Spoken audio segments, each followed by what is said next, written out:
देखिए आ रहा है voice. Okay.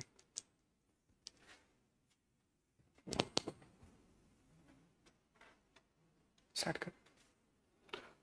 Okay, so good afternoon everyone. Welcome to the AIPMT discussion of, first of all, basically we had planned that Ansari sir will take the class, but due to some reasons he has not been able to arrive. Okay, so I am Anish, your history faculty, and I will first of all I will take the discussion for this history. Okay, so first of all tell me that how do you find this history section of your GS? Easy, moderate, difficult, too difficult, moderate. Okay, and what about the online students? So you are also finding it moderate. Okay, so let us start one by one. We will start with the discussion. So first question, so what is the correct answer for this? Only two. Okay, so which two statements are correct? First. What about the second?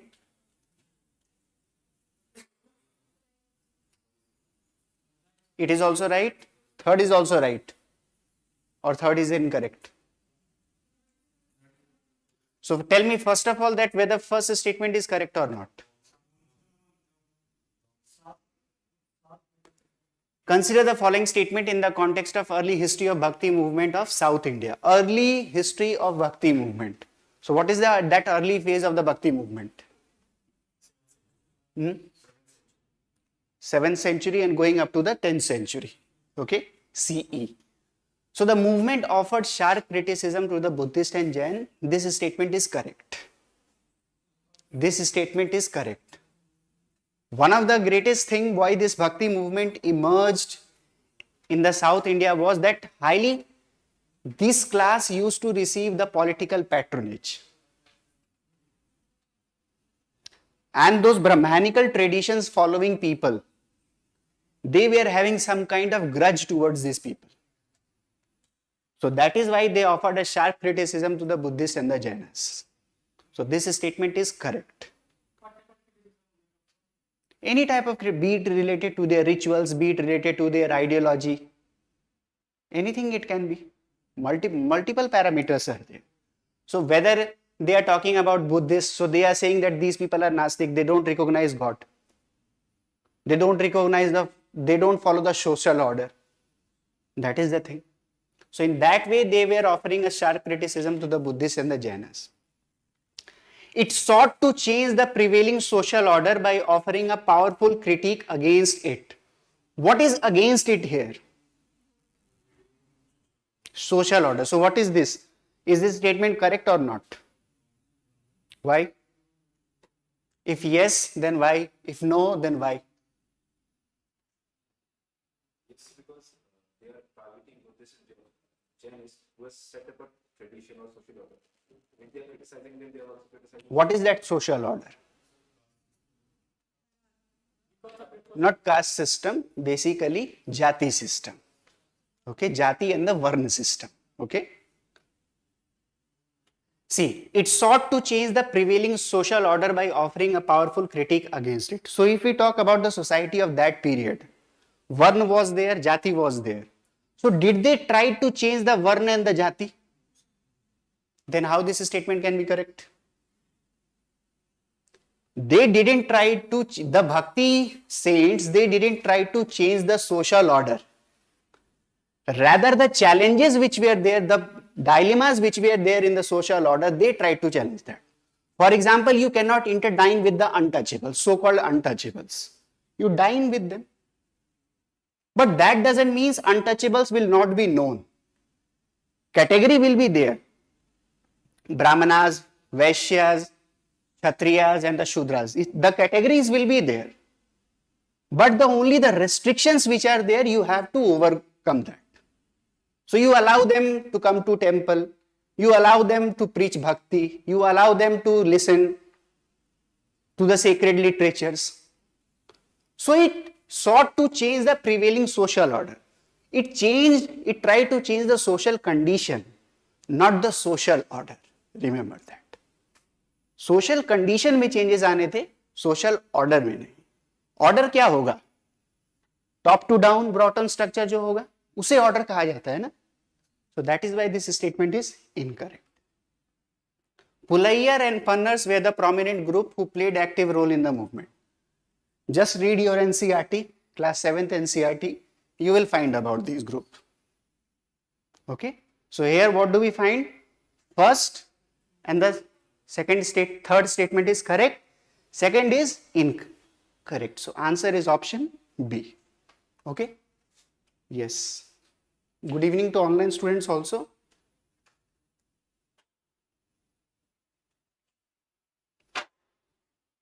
So, बताओ क्या होगा इसका correct answer? Surkotada, Dholavira, Nageshwar and Lothal and the artifacts which have been found. नहीं पढ़ा है? But the point is अगर आपने class 12th का अगर एनसीईआरटी पढ़ा है तो ये आपको मिल जाए. The very first chapter itself. तो Surkotada we have the evidence of the millets, और मिलेट्स को रखना भी है. This is the international year of millets. 2023 को डिक्लेयर किया गया है, तो याद भी रखना है कहां कहां पे मिलता है. Dholavira catfish bones, Nageshwar bangles, Lothal ivory scale. Here only one pair is incorrectly matched. Dholavira. The catfish bones has been found in the site of the Harappa. Okay, remember that. ठीक है. So what will be the correct answer here? Option C. Rest three are correctly matched. Okay. With reference to the history of colonial India, the term Amla refers to. What is the correct answer for this? Revenue officials of the zamindar. चलो बढ़िया है. So this is basically from your NCERT. आपके class 8th के NCERT में ही available है. You need to remember revenue officials of the zamindar. ठीक है, चलो समझाने का तो कुछ जरूरत नहीं है ऑफिशियल के बारे में. Which of the following term would refer to an urban settlement having a small fixed market? Ganj. Yes, very good. Again, it is a question from your NCERT. Okay. और ये सारे वर्ड भी, और ये भी याद रखना है कि कस्बा किसको कहा जाता है, पेट किसको कहा जाता है. पुरम. पेट ये पालतू वाला नहीं है, ठीक है, पेट वाला नहीं है. Pet is a Tamil word. Okay, याद. पेट और puram both are Tamil word. Okay, चलो. Yes. Which of the following uprising movement represented the last remnants of the revolt of 1857? Wahhabi. बाकी क्यों नहीं हो सकता है? What logic you have applied? या वहाबी थोड़ा सा रेजोनेंस कर रहा था अंदर से, रेजोनेंस कर रहा था इसलिए मार दिया. कोई आइडिया नहीं है. See, basically the questions it is saying that represented the last remnants of the revolt of 1857. So इसका मतलब ये होगा कि either it is parallel to the revolt of 1857 or just after the revolt of 1857. तभी तो उसके ideologies के साथ में मैच करेगा. सन्यासी, Rangpur revolt of and this revolt all are prior to the revolt of 1857. So here the correct answer is Wahhabi movement. ठीक है, ये है. तो ये तीनों के तीनों जो हैं. सो नाउ अब ये चलो जो आपने कर लिया सो कर लिया, but this gives you an idea that how you have to prepare all these revolts. जितने भी ट्राइबल रिवोल्ट्स होते हैं, जितने भी सिविलियन रिवोल्ट्स होते हैं, उनको कैसे प्रिपेयर करना. तो रिवोल्ट ऑफ 1857 को एक बेंचमार्क बना लो, उससे पहले के कुछ रिवोल्ट, उसके बाद के कुछ रिवोल्ट, ऐसे करके एक अपना पूरा तैयार करके रख लो. मैंने फर्स्ट डिस्कशन में बताया भी था कि किस तरीके से इसको अरेंज भी करना है. लीडरशिप क्या है, कहाँ पे हुआ था, क्या आइडियोलॉजी है, किसके अगेंस्ट में थे. So that way all you have to prepare. So here the correct answer is Wahabi movement. और वहाबी मूवमेंट के साथ साथ एक और एक मूवमेंट भी था.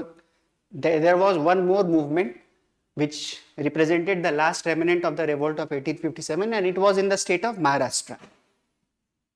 It was in the state of Maharashtra. That movement doesn't has a peculiar name, but it was basically led by the Marathas.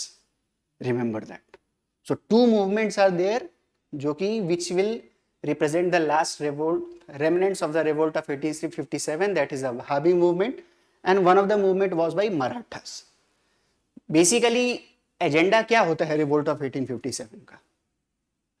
If I ask you that what was the main aim of the revolt of 1857, क्या था?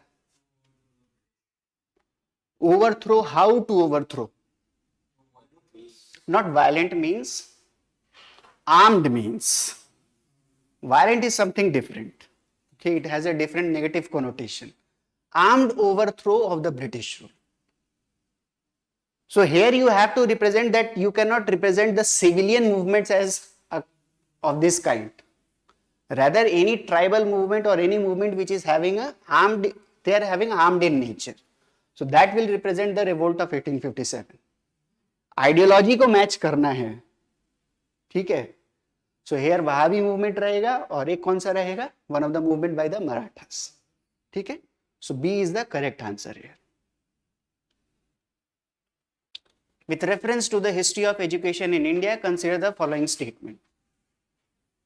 William Jones, who was appointed as judge of the Supreme Court, took the initiative to set up the Calcutta Madrasa. The English Education Act of 1835 introduced English as the medium of instruction at all levels of learning. What is the correct answer for this? बताओ. ये तो आसान होना चाहिए. Education तो होना चाहिए. आपके स्पेक्ट्रम में भी बहुत अच्छे तरीके से दिया हुआ है ये. Second is wrong. And what about the first?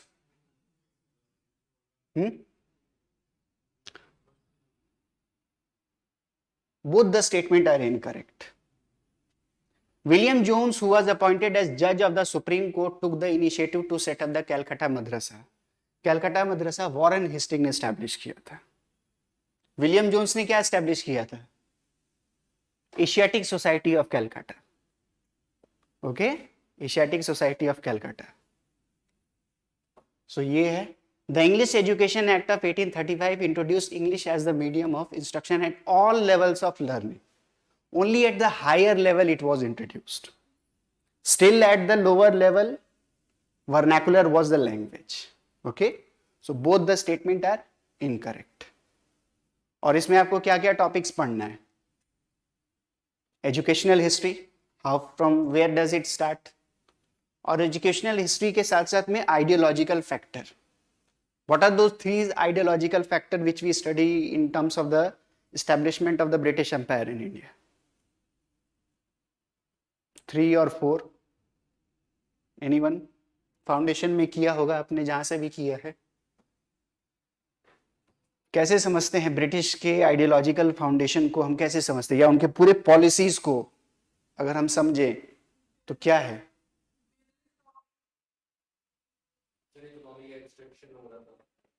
नहीं, ये तो एग्जाम्पल हो गया.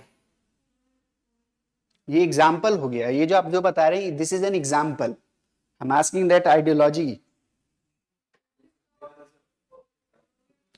सबसे पहले अगर हम बात करते हैं, the very first ideology is the orientalism. ठीक है, ओरिएंटलिज्म. ओरिएंटलिज्म के बाद में क्या आता है? इवेंजलिज्म. इवेंजलिज्म के बाद में क्या आता है? यूटिलिटेरियनिज्म. ठीक है, इस आइडियोलॉजी में याद रखना है. ये 3 मेन इंपॉर्टेंट है. ठीक है, ओरिएंटलिज्म, इवेंजलिज्म, यूटिलिटेरियनिज्म. ये जो आइडिया है that Indian should be governed in their own language, in their own scripture, that is orientalism. और इंडियंस को इंग्लिश लैंग्वेज में सिखाना है, that is the idea of utilitarianism. James मिल ने, इसका जो सबसे बड़ा प्रोमिनेंट कौन था? जेम्स मिल. और एजुकेशन एक्ट में कौन आता है? थॉमस बेबिंगटन मैकॉले, है ना, मैकॉले आता है. तो याद रखना है, कम से कम जेम्स मिल को तो याद रखो. यही एक इंसान है जिसने कि इंडिया की हिस्ट्री को 3 तरीके से डिवाइड किया था. एंशिएंट को कहा हिंदू, मिडिवल को कहा मुस्लिम, और मॉडर्न को क्या कहा? ब्रिटिश नहीं, अपने आप को कहा मॉडर्न हिस्ट्री. अपने आप को कहा मॉडर्न हिस्ट्री. इसी ने तो कोलोनाइजेशन, बेसिकली जो कम्युनलिज्म के जो सीड्स है, यहीं से तो बर्न किए जाते हैं. ठीक है, तो याद रखना है. तो education act and the ideology इसको पूरा करना है।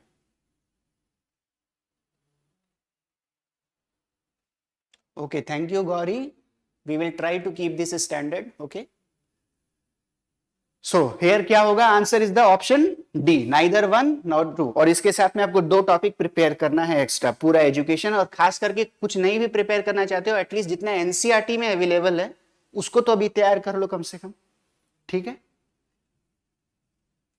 With reference to the cultural history of India, the term Charak Puja refers to. Any idea about this? Yes, basically it is hook singing festival. आपके एनसीईआरटी में ही ये चीज दिया हुआ है, क्लास 8 की एनसीईआरटी में इट इज अवेलेबल। कई बार मैंने आपको बताया है कि it is not only important to study the paragraphs which are there in the your NCERTs, चाहे वो किसी भी सब्जेक्ट का हो। कई बार कुछ पिक्चर्स बने हुए होते हैं, छोटे छोटे स्मॉल बॉक्सेस बने हुए थे, कई बार यूपीएससी ने उनसे भी क्वेश्चन पूछा हुआ है। So you need to study those field. Class 8 में जाओगे तो देखना एक hook swinging festival, basically body में पियर्स कर दिया जाता था हुक को, and there was a story was there.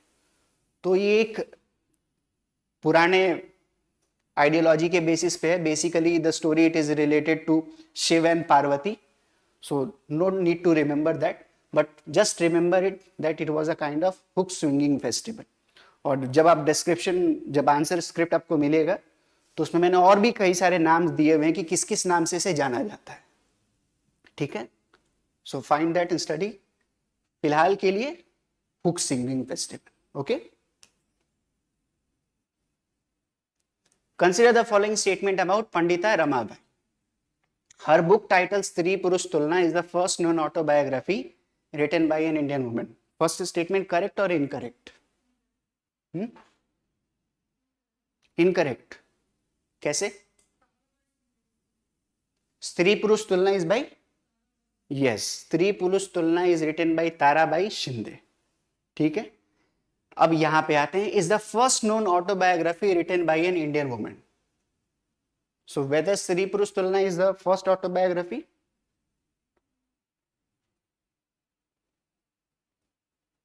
ये दिखता है कि आप लोग एनसीईआरटी कितने बढ़िया तरीके से पढ़ते हैं। This is available in your NCERT. So first known autobiography written by an Indian woman is the Amar Jeevan, Amar Jeevan, which is written by Ras Sundari Devi. Amar Jeevan. It is written by Ras Sundari Devi, and that is known as the first known autobiography written by an Indian woman. ठीक है? She set up a mission in Khedgaon near Pune in 1898, where widows and poor women were encouraged to become literate and independent. ये statement correct है। As it is जैसे NCERT में दिया हुआ है, directly it has been taken. Third statement, in one of the remarkable stories written by her, she talks about a place called Ladyland where women had freedom to study and work. क्या लगता है, right और wrong? Right, but wrong है। Basically Ladyland is a part of a work, and the name of the book is Sultana's Dream, and that Sultana's Dream is written by Begum Ruqayya Hussain. Okay, Akbar वाली नहीं, बाद वाली है ये। रुकैया बेगम अकबर वाली मत समझ लेना, ठीक है। ये बाद वाली है, 19th और 20th सेंचुरी के अराउंड में जिनका है, ठीक है। So she has written this work Sultana's dream, in which she talks about a place which is known as Ladyland. सिर्फ महिलाओं का है और कोई नहीं है वहां पे, और कंप्लीट फ्रीडम है वुमेन्स के लिए। No restrictions, no men's, no nothing, anything, ठीक है। So this place is there. So the third statement is incorrect, first statement is incorrect, only second is the correct. So what is the correct answer here? Option A. Okay, yes. क्या लगता है इसके बारे में? सुभाष चंद्र बोस, गट से कैसे आ रहा है? कैसे, क्या लग रहा है? सी आर दास, सुभाष चंद्र बोस, सी राजा गोपालाचारी। राजा गोपालाचारी क्यों लग रहा है? या फिर सीआर दास क्यों लग रहा है आप लोगों को, या ऐसे ही मारा है सिर्फ? अच्छा, बाकी ऑप्शन के कंपैरिजन में सुभाष चंद्र बोस सही लग रहे हैं, सीआर दास। अच्छा, no, here the correct answer is option C, Subhash Chandra Bose, not CR Das. ठीक है, चलो जिनका लग गया, जिनका नहीं लगा कोई बात नहीं। ठीक है, he forged a link with the Muslim league. So ये these are the things are there, civil disobedience movement, black hole tragedy, Sirajuddaulah. ठीक है, ये बारे में दिया हुआ है, that entire information is there. ना सुभाष चंद्र बोस। ना ऐसे क्वेश्चंस को आप कैसे डील करेंगे, पॉइंट ये है, क्योंकि ये आपको मैंने सुभाष चंद्र बोस इसलिए लगाया था क्योंकि जो ब्लैक होल ट्रेजेडी हुए थे वो बंगाल में हुए थे, सुभाष चंद्र के नाम से लगा।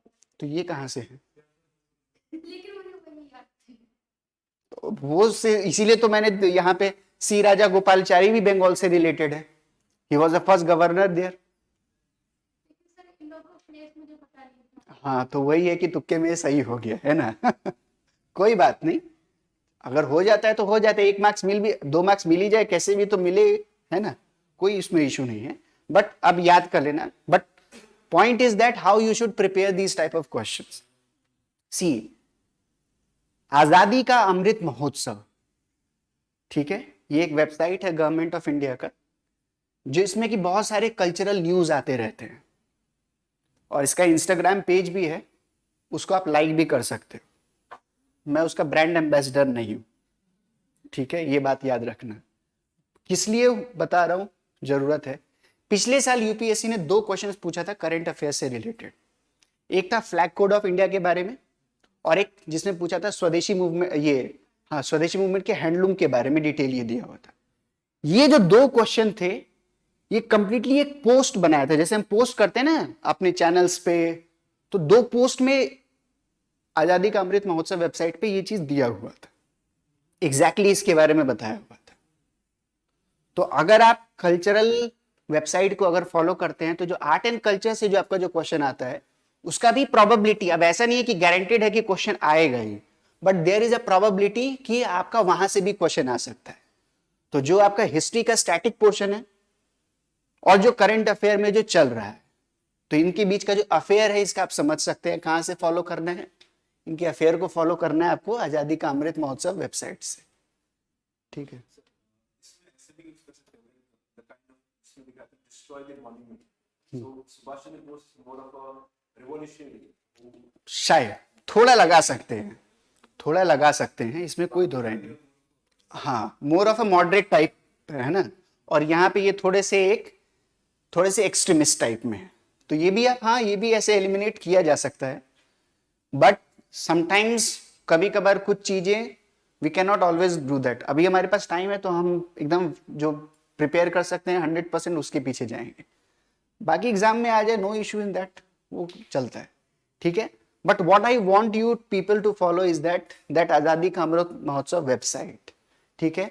उसके पोस्ट को ज्यादा रील नहीं देखना है, रील में मत डूब जाना, सिर्फ पढ़ाई का जो काम होगा सिर्फ उतना काम करना, ठीक है।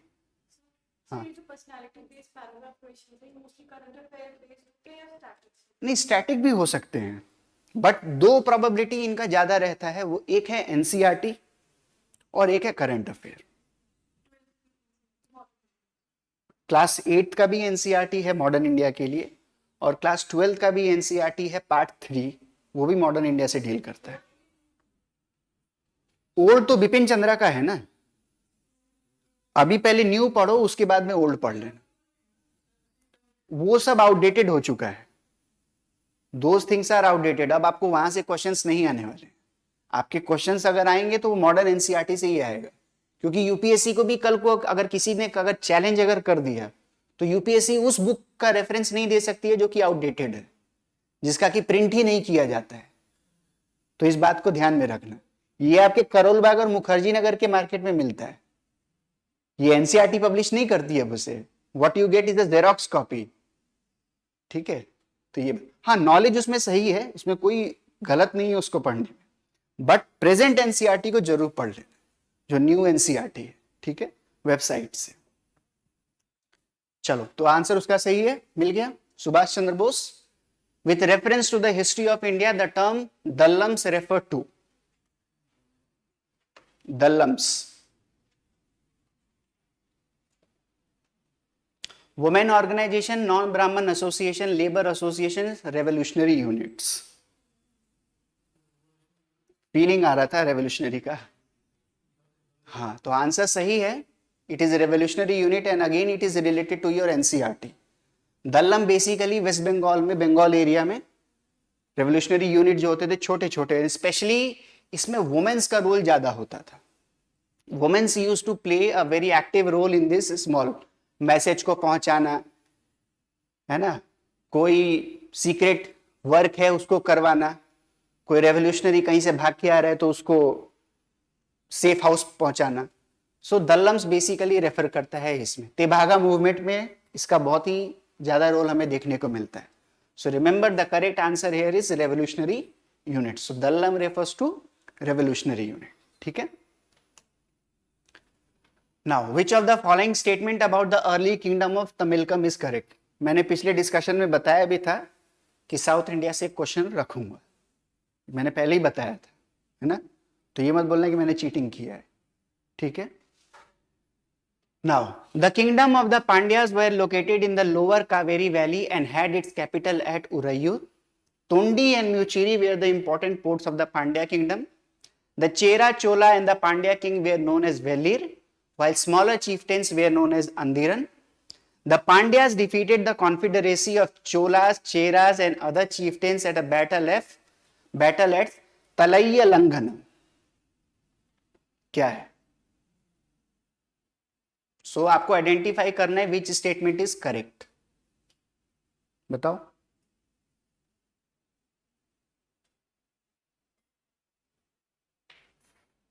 पांड्यास, चोलास, चेरास, कैपिटल याद है इनके? क्या होगा इसका आंसर? सी।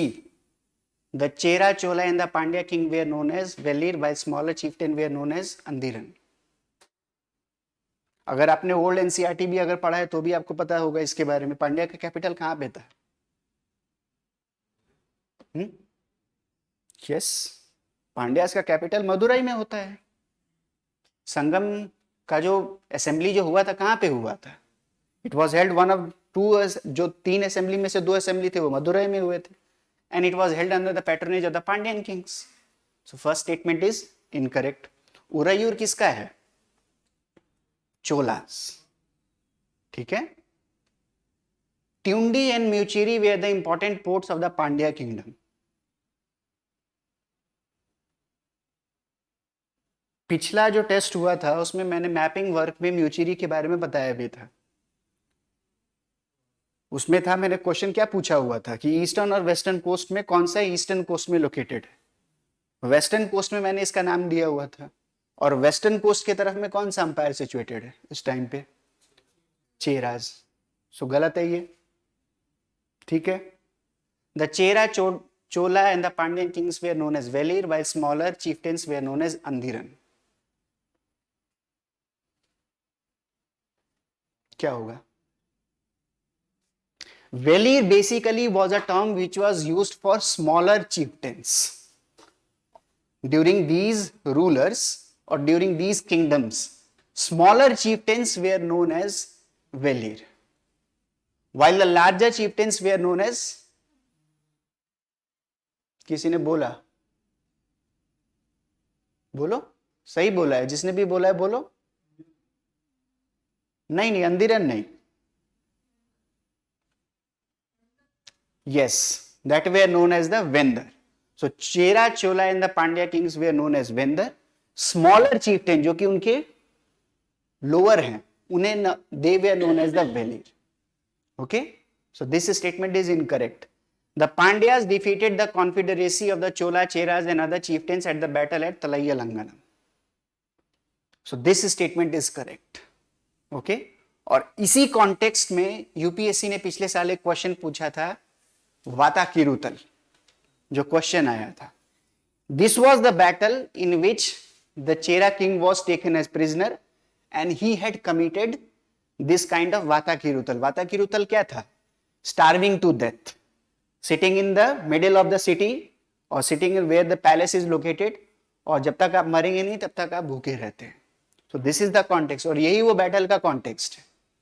ठीक है? So remember this here. So here option D is the correct answer. Okay? बाकी तीनों incorrect है.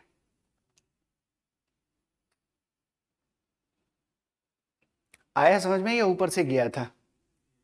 आ गया था समझ में? बताओ तो क्या आंसर होगा? ए. कैसे?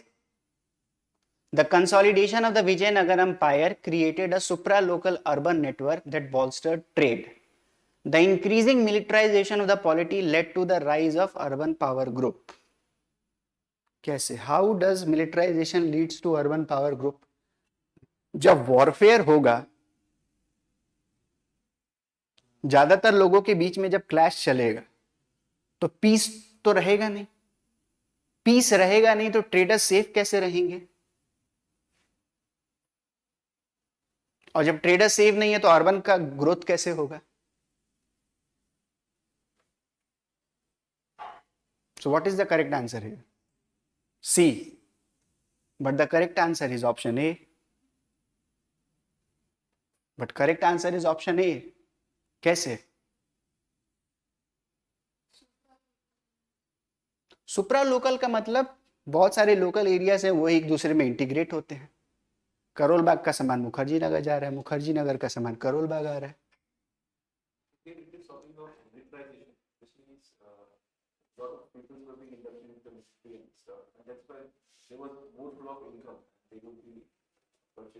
So how? No, this up to one extent you were right, but after that you became wrong. How there will be a surplus in that regard?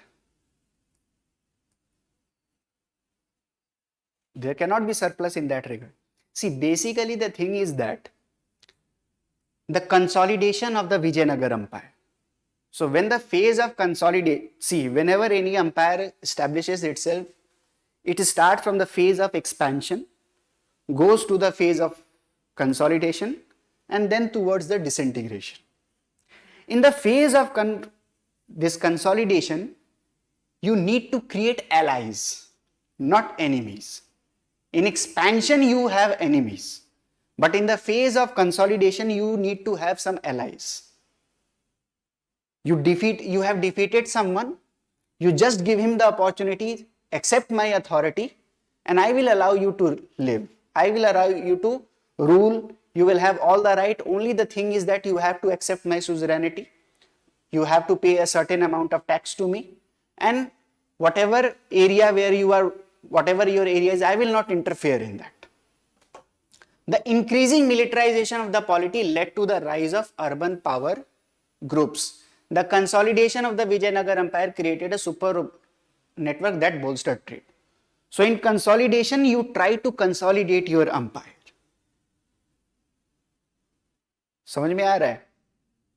Consolidation के फेज में क्या होगा? आपको चीजों को सबके साथ में एक गुडविल का रिलेशन बैठाना है. अंपायर क्रिएट करने के लिए आपको क्या चाहिए? सबसे बड़ा पहला चीज है आपको, you need to have a strong army. For that strong army you need to have a strong economic background. तो रेवेन्यू स्ट्रक्चर आपका स्ट्रेंथन होना चाहिए. तो रेवेन्यू स्ट्रक्चर कहां से स्ट्रेंथन होगा? जब आपका ट्रेड रहेंगे, जब आपका इकोनॉमी सही रहेगा. So that is the way. तो कंसोलिडेशन के लिए you need to have a good economic standard. The increasing militarization of the polity led to the rise of urban power groups. अब विजयनगर एम्पायर्स के रूलर न्यू इमर्ज होके आए, और जो पहले के पुराने जो पावर्स थे उनको इन्होंने डिफीट किया. और इस डिफीट में जो अर्बन क्लास का जो राइज होता है, अब इनको भी तो सिक्योरिटी चाहिए, क्योंकि वरना जिससे लड़े हैं वो फिर से इनके ऊपर अटैक करेंगे. तो इस अर्बन ग्रुप का रिलेशन किसके साथ बनता है? विजयनगर के रूलर्स के साथ में. And in that way that led to the rise of the urban power groups. इनको चाहिए लेजिटिमेसी और ट्रेडर्स को चाहिए सिक्योरिटी. ट्रेडर्स दे रहे हैं security and the tax. Traders they रहे हैं इनको टैक्स एंड लेजिटिमेसी, और अंपायर इनको दे रहा है क्या? Security. So that way there is a flourishing condition. So that is why it is the correct answer for that. ये उसका explanation भी है. Militarization of the polity means new political powers are coming into existence. और वो new political power क्या है? The Vijayanagar rulers. यही तो है ना. ठीक है, नहीं आया समझ में या ऊपर से गया? थोड़ा डेप्थ में था, नहीं आया होगा, समझ जाओगे. ठीक है. सो here the correct answer is option A. याद रखना. Now with reference to the history of art forms in India, consider the following statement. Natya Shastra is the first text which talks about the various swar, that is notes used in singing. Vatsyayan is the first author to talk about classification of Indian musical instrument. The Gandharva Sangita, one of the stream of music, was practiced for salvation. क्या होगा correct answer? B. Vatsyayan is the first author to talk about classification of Indian musical instrument. लगता है अगर पहले text को अगर आप देखें, what do you think? Talks about the various swaras used in singing. नाट्य शास्त्र से पहले कुछ हमारे पास कुछ टेक्स्ट हैं जिनमें कि कुछ सिंगिंग के बारे में या किस तरीके से किसी चीज का प्रोनाउंसिएशन करना चाहिए, whether it is there or not. Samaveda. ठीक है, तो स्वर तो आ ही गया. How the recitation has to be done, that is there. So Natya Shastra तो उसके बाद का है. सो स्वर का जो ओरिजिन जो होता है वो बेसिकली हमें कहां से देखने को मिल रहा है? सामवेद से देखने को मिल रहा है. ठीक है, first statement is incorrect. Vatsyayan is the first author to talk about classification of Indian musical instrument. Vatsyayan ने क्या लिखा था? हाँ, Vatsyayan किस टेक्स्ट के लिए फेमस है? कामसूत्र. तो लगता है कि उसमें म्यूजिकल क्लासिफिकेशन के बारे में लिखा होगा. बट है, पर यहां नहीं है. Not about the Indian musical instrument. Art के कई सारे फॉर्म्स के बारे में उसने डिस्कस किया हुआ है. तो ऐसा नहीं समझना है कि कामसूत्र है तो मतलब सिर्फ वही है, उसके अलावा और कुछ नहीं है. There is much more beyond to it. वो हमारे एक दिमाग में बसा हुआ है कि बस जैसे ही वो आता है तो हम बस खाली वही सोचने लग जाते हैं. So much more than that. Text is much more than that. ठीक है. So Vatsyayan not. Natya Shastra is the first author to talk about the classification of Indian musical instrument. The Gandharva Sangita, one of the streams of music, was practiced for salvation. This statement is right. So here the answer is only one. अब पढ़े कहां से इसको? Issue ये है कि आखिर ये चीज पढ़े कहां से, ये सब डिटेल कहां से पढ़ना है. So in the previous discussion itself I had talked and I had informed that there is one book, knowledge tradition and practices in India, class 11th का जो एनसीईआरटी है. ठीक है, this book is not available in the market. You will just get this book only on the website of the NCERT. Art and culture के लिए बहुत ही आपके लिए यूजफुल है ये. ठीक है, so study this book and you will find all this related information to that. Art and culture जितने भी आपके डांस फॉर्म हैं, म्यूजिक के फॉर्म्स हैं, इंस्ट्रूमेंट के क्लासिफिकेशन है, कैसे उनका ओरिजिन होता है, एंशिएंट में क्या है, मिडीवल में क्या है, मॉडर्न में क्या है, सब कुछ इसके बारे में बताया हुआ है. So read that book, knowledge tradition and practices in India, class 11th NCERT. Okay, नहीं, ये सिर्फ आपको नॉलेज ट्रेडिशन में मिलेगा. ठीक है. Consider the following pair, communities associated with puppetries and states. Are Kappu, Dayat, Ravana Chhaya, Bhatt. What is the correct answer for this?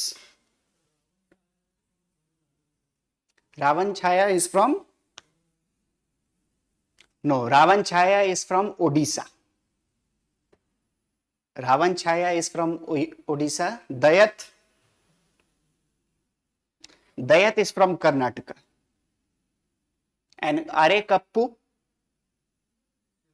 Yes, Andhra Pradesh. Are Kappu, it is from Andhra Pradesh. So none of the pairs are correctly matched. तो ये भी information आपको कहां से मिलेगा? Knowledge tradition and practices in India, उसमें अगर आप पढ़ोगे तो ये आपको इंफॉर्मेशन मिल जाएगा, ठीक है। Now, with reference to the cultural history of India, the Hemadpanthi style of temple architecture is associated with Rajput, Hoysalas, Yadavas, and the Marathas. Yadavas. Okay. Here the correct answer is Yadavas. अब अचानक से नगरा पढ़ा था, वेसर पढ़ा था, द्रविड़ पढ़ा था, अब इसके बाद में ये हेमादपंथी कहां से आ गया, और भी कई सारे नाम आ जाएंगे, तो इसको कैसे कवर करेंगे?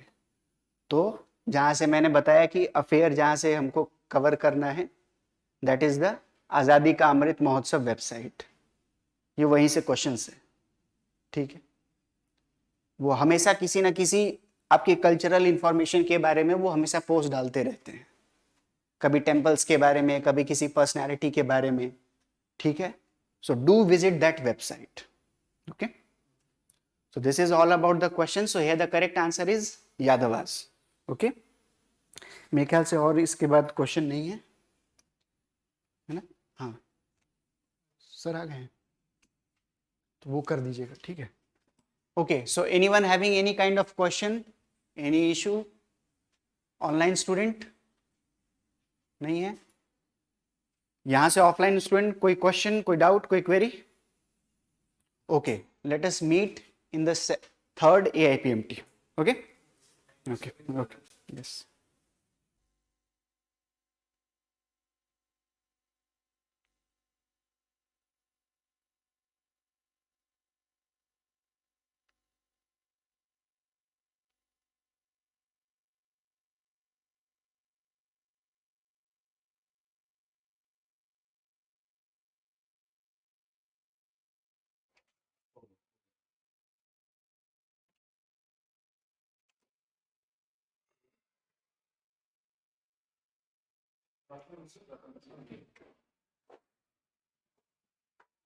Good afternoon, everyone. So, how many questions you have made correct in polity? Out of 15. No. Yes. Good.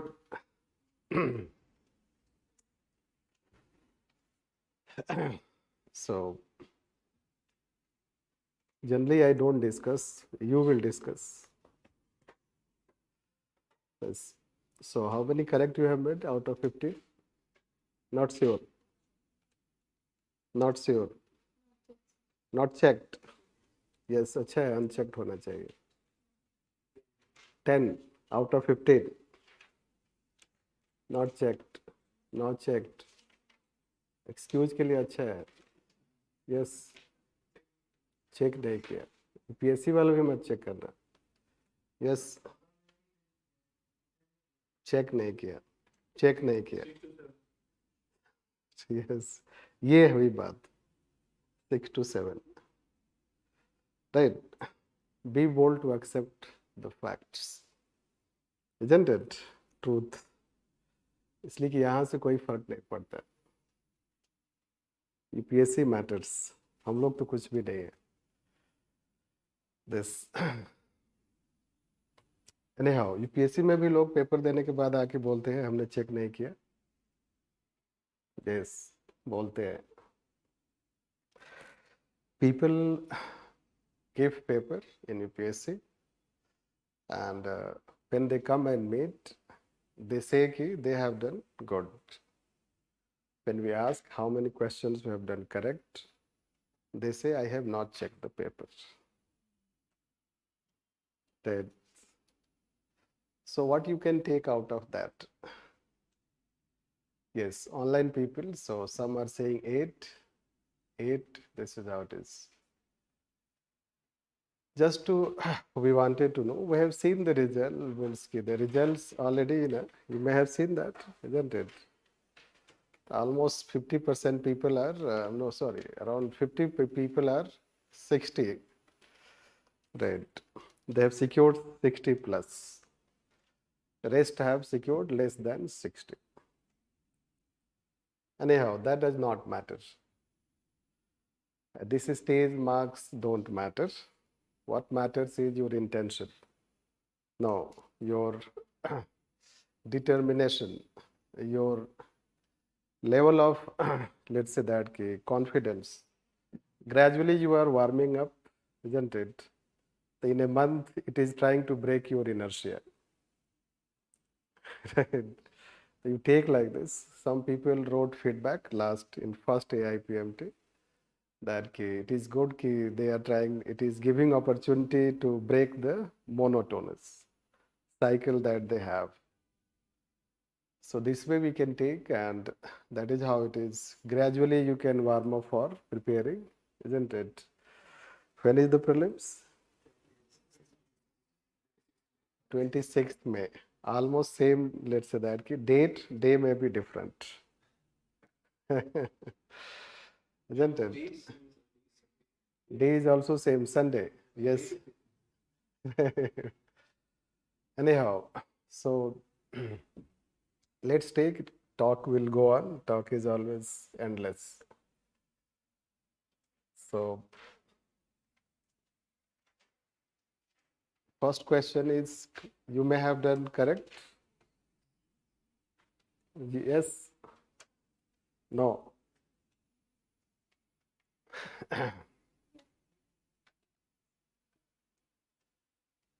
So May 26. This. Generally, I am also a lazy person. I do not read all these things, isn't it? Dates, etc. So, see, generally discussion is that already answer is also given, explanation is also given. Discussion has no meaning. Meaning is that we try to know through discussion that your level, how you approach, how you solve, isn't it? And you should learn how to find the correct option, irrespective of knowledge, isn't it? The knowledge will always be, let's say, relative. You will never have absolute knowledge, but we need to focus on correcting the option, let's say, choosing the correct option. That is how the main thing in prelims. So I guess that much knowledge you may have, no, isn't it? MPs are, let's say, they are free to speak whatever on the floor of the house. This you can say that. And whatever they speak, for that, they cannot be questioned. It is correct explanation. That is how it will be. वही तो एक उनके पास absoluteness है. Right. Even they can murder, we generally say in our class. Right. The floor is the place where even they can murder, it cannot be questioned. Right. By court. Right. Like say कि JMM bribery case. In JMM bribery case, when money was paid for voting in the house to, let's say that give support to Congress party. That was JMM bribery case. Therefore, court did not intervene in that by saying that there is separation of power, and whatever said and done by the members, it cannot be questioned. That is how we can consider. So this is the correct explanation of. This is a factual question, isn't it? तो या तो गलत होगा, isn't it? But let's see how we can make out. It is a factual question. It demands factual knowledge. That demanded anyone who reads polity, so he will know that, isn't it? About whatever you speak in parliament. Citizenship, at least first statement you can make correct. Because citizenship is a unitary subject. It is a unitary subject. And citizenship is given by act. It is a statutory aspect. Like anyone who wants to get citizenship, it is a statutory, let's say that provision. By law, this. So first can be correct. Now let's say that he was prepared first time, let's say it has not been to first. You have if read some GK type of in past your from childhood to this, isn't it? You may be a bit familiar, you can take a call, right? And then National Register of Citizen is not updated. So if you know about NRC type of debate when NRC happened, isn't it? In Assam. So if you have read that time, so you may be familiar, but still it can be challenging. So in second and third option, this is how you'll have challenge, isn't it? Whether they are correct or not. But let's say that the first time happened in 51 and thereafter it has not been done. Here it is mentioned entire country. But during Assam time, let's say it was only done for Assam. And NRC was done in Assam, so it was updated. But that was only for that state, not for entire country. This, in that way, all the three statements are correct. C will be correct. It is factual knowledge, but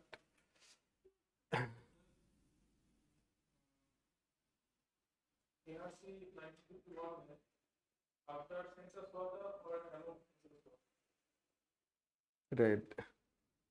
This needs to be looked into. That I am not aware.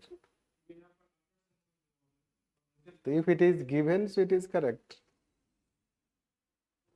The statement is correct.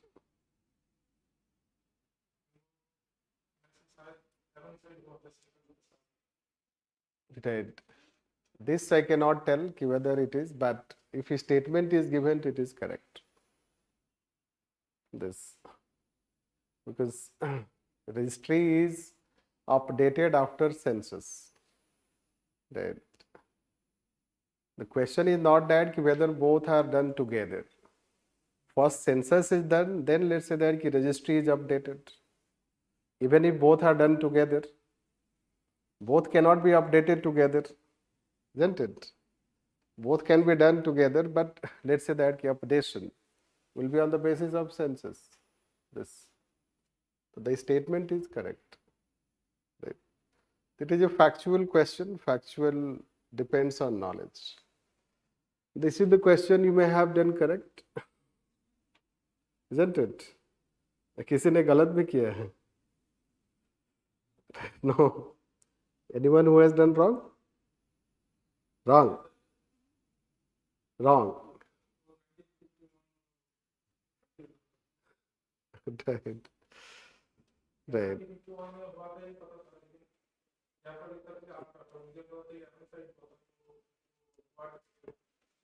Right.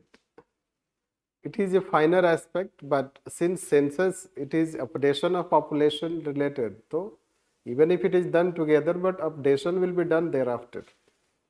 Means in both order, it will be later than the census.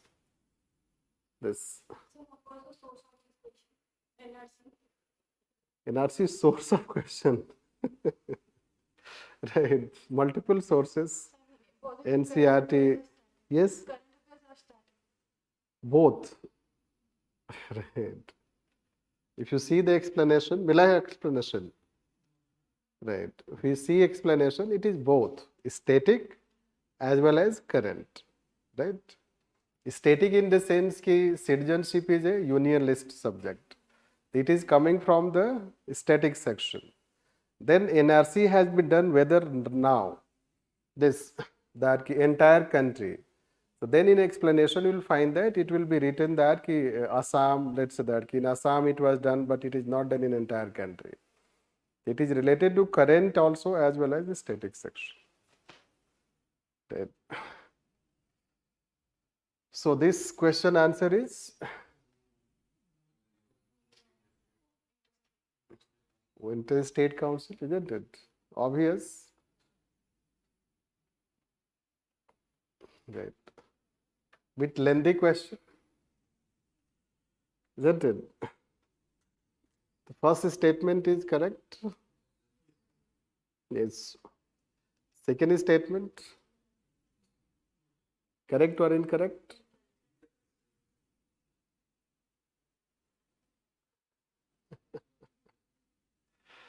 Right. Let me see the online aspect. So someone is writing that Niti Aayog is statutory. Interstate Council is also. If you are doing jokes, so that's different thing. Right. Niti Aayog is executive body. Zonal councils are statutory body. Interstate Council is a constitutional body. It is that way, right? Anyhow, so second statement is incorrect. Why it is incorrect? अच्छा, it is written parliament, तो इसलिए incorrect है. Right. The power of president is resolved. Incorrect. Why it is incorrect? Rajya Sabha cannot be dissolved, so the Lok Sabha can be dissolved. No, but question is saying the power of president to dissolve itna is crucial aspect of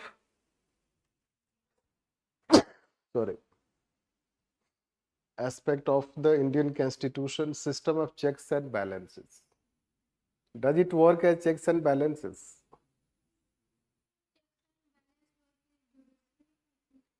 It has nothing to do with checks and balance. Right. Dissolution of House by President has nothing to do with checks and balances, because when there is no confidence in Lok Sabha, no party is able to form government. The Lok Sabha should be dissolved. Similarly, when term of Lok Sabha has become 5 years, the Lok Sabha should be dissolved. The dissolution has nothing to do with checks and balances. And collective responsibility is to Lok Sabha. The second and third statements are incorrect. First is correct. Option is only one.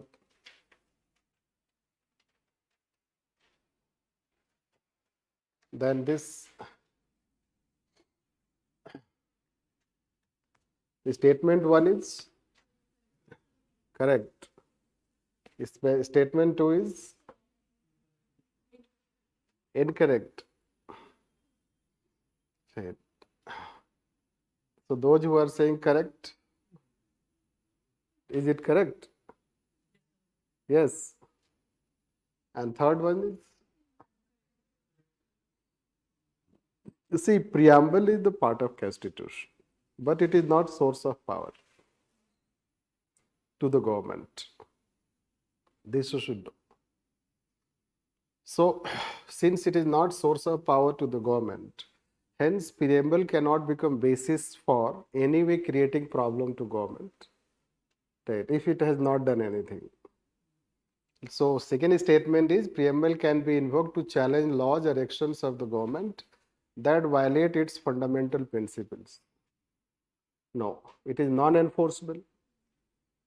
This, it is not non-enforceable, and let's say that कि it cannot be challenged. इस तरीके से तो new economic policy challenge कर सकते हैं.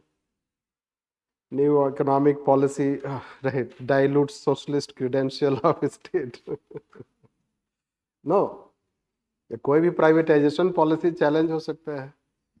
Right, privatization policy, national monetization plan dilutes the socialist aspect of the preamble, isn't it? This or any other such law which may dilute or affect secular aspect, it can also be challenged. Have you heard ever any law being challenged because of preamble? कभी नहीं. ऐसे भी आप guess कर सकते हो. कोई भी लॉ कभी भी preamble की वजह से चैलेंज नहीं हुआ है. नहीं तो एंटी कन्वर्जन लॉ भी चैलेंज हो सकता है. कोई भी लॉ चैलेंज हो सकता है. So second statement is not correct. This now preamble embodies, yes, it is essence of the constitution. We say that essence of constitution is essence of fundamental rights also. This, so first and third can be correct. So what we say that B option. B option. That is how we'll go by B option. So, you see, there are 2-3 legal aspects of preamble. One, that it is part of the Constitution. Second, that it is not source of power. Third, that it helps Supreme Court in interpretation of law.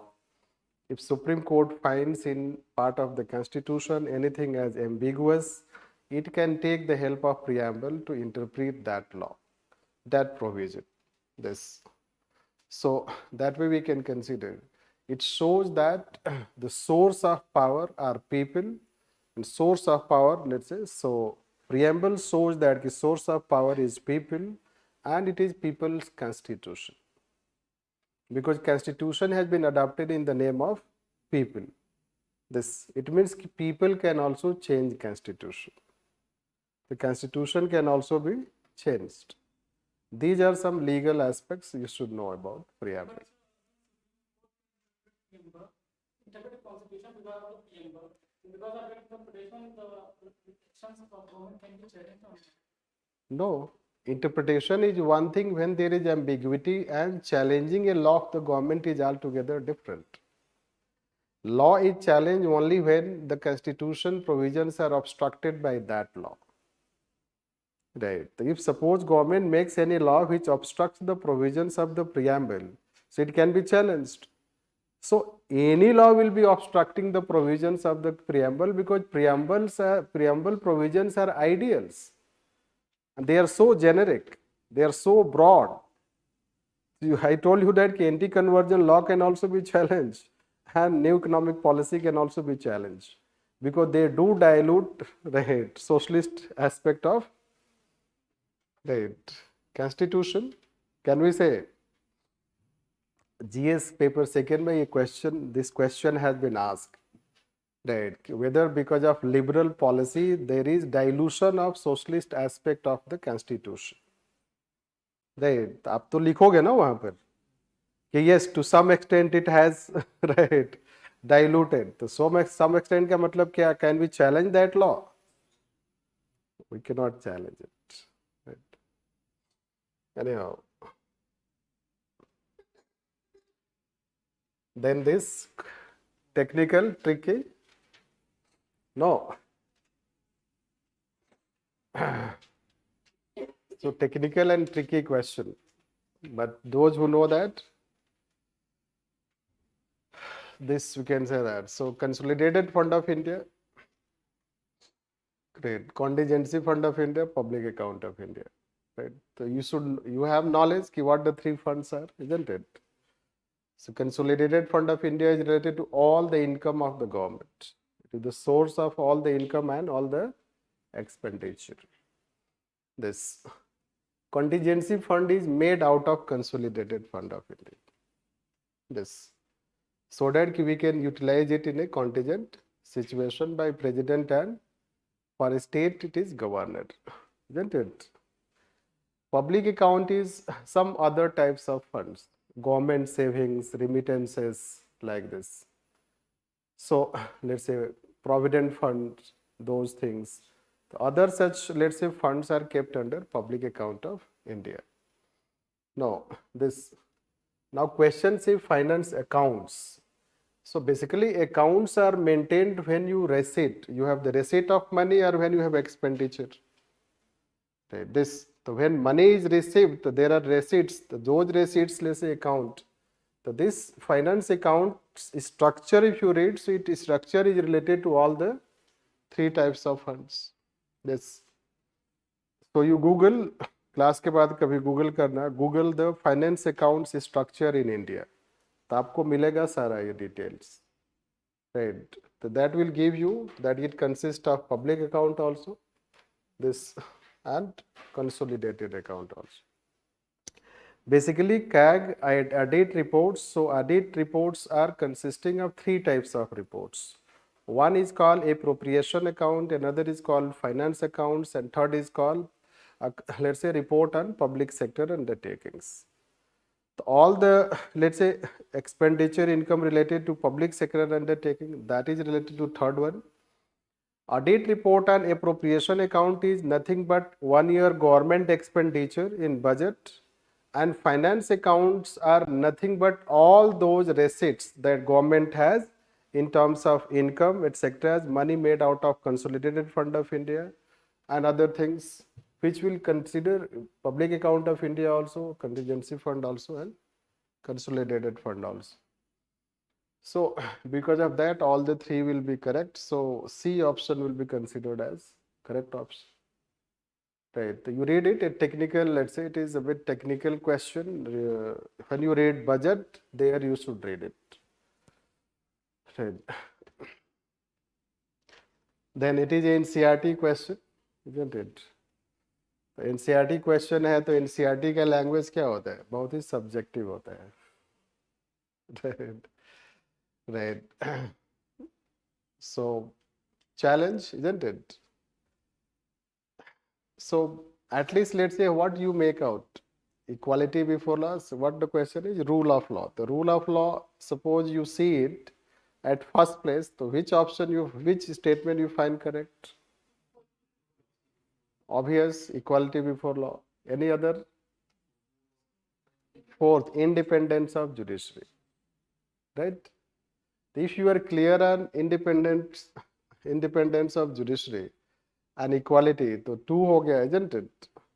But ये इस तरह के option में पता ही नहीं चलेगा. Right.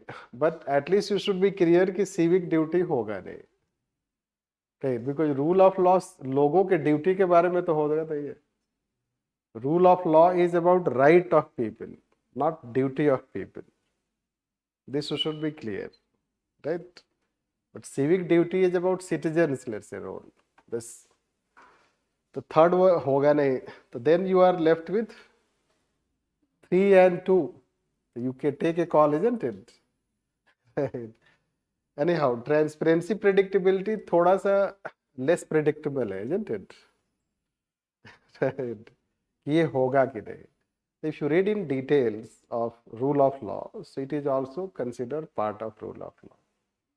Rule of law means law should be clear, simple, right, open, accessible to people. That is how transparent. And law should be very objective, that is called predictable. The law should be written in such a way that it should not create vagueness and uncertainty, rather it should create certainty. It should give clear meaning. In that sense, it is predictability. Right. So then 3, C option. Right. It will be a challenging question. Right. This is how it demands you should read NCERT a bit for clarity. Then this. So first mayoral system in India is not explicitly, it is correct or incorrect? Correct. It is not mentioned in Constitution. In fact, Constitution does not mention anything before 74th Amendment Act related to urban local bodies. Only Constitution mentioned about Panchayati Raj, village Panchayat, in DPSP.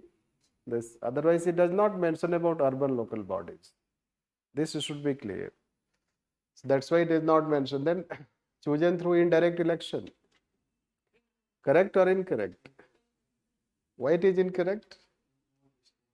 All states. So some states have direct elections also. 5-6 states have direct elections. Isn't it? And then it is clear. Third option is its aim is decentralization.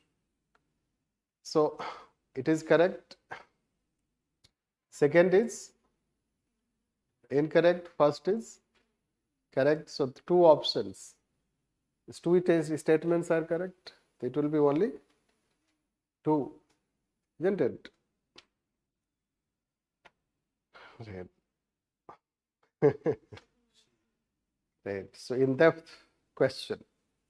Good question. Right. So have you done correct? Yes. अब जिसको नहीं पता है वो क्या करेगा? पता तो बहुत कम लोगों को होगा. Right. But recently it has been in news. Governor साहब तो हमेशा न्यूज में रहते हैं. Right. So you should know that if you are reading newspaper, right? If you are reading newspaper seriously, so somewhere we may have read about this. Punchi Commission gave this recommendation. Right. Now the question is that generally एक question आता है prelims में committee commission से, isn't it? You should know that कि generally they ask one question. Then the question is that कि see, those who do not know how to eliminate it, only 2 commissions we have set on union state relations. Question is related to union state relation. How you can increase probability of correctness, right? Although it still cannot guarantee, but आपका तरीका यही होना चाहिए. So we have 2 such commissions set up on union state relations, right? This is Rajan Mannar committee, so you know that ki less known committee, and a second administrative reform commission main purpose was not on central state relations. Its main purpose is related to administrative reforms in civil services, that you can consider. Then Sarkariya commission, when it was set up, that time there was no culture of committees. You should know that. Selection committee culture came first with National Human Rights Commission 1993. First time in any such appointment we introduced selection committee, it is related to National Human Rights Commission. Right. And thereafter this is how the culture came. The culture of transparency came also thereafter, you should know that. This, if you have that level of knowledge, then you can also guess that कि सरकारीय commission भी नहीं होगा. Basically it is Punchi commission. Or if you know Sarkariya commission, that question has also been asked in prelims. This, the Sarkariya commission recommended that what should be the criteria for appointment of governor. So the person should be eminent walk of life, should be detached from politics, should not be in active politics. This, next, that chief minister should be consulted, and generally against the will of chief minister, governor should not be, a person should not be appointed as governor. And the last is that the person should not belong to that state. These were some guidelines of Sarkariya commission, which once they ask in prelims. If you know that question, prelims question, on that basis also you can eliminate that ki Sarkariya did not mention a selection committee. If it had to mention a selection committee, then why it will lay down that guideline.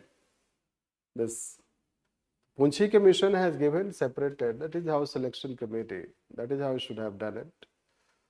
Anyhow. Like Punchi commission talks about decentralization and Sarkari talks about centralization. No, it's not like that. इसका centralization decentralization से कोई मतलब नहीं है. Selection committee is nothing to do with centralization, decentralization. Selection committee culture means there should be participative appointment process. That culture has come in our society, not only in society, in any part of the world, basically 90s onwards. That there is more and more emphasis on having a selection committee. And that is how it brings greater transparency and it ensures independence. Means independence of functioning of that office. Because of that we have selection committee. It is not decentralization or centralization, right? Simple question, isn't it? So some questions are very simple.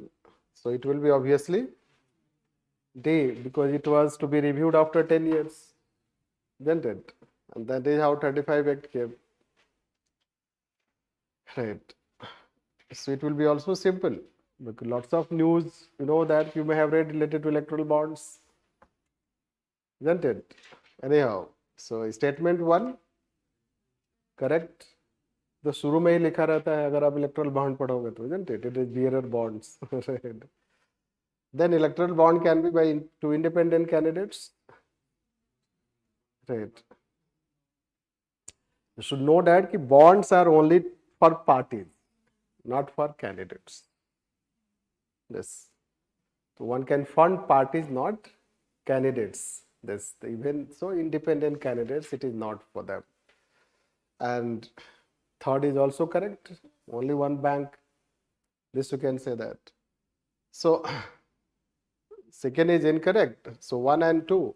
So it is B option.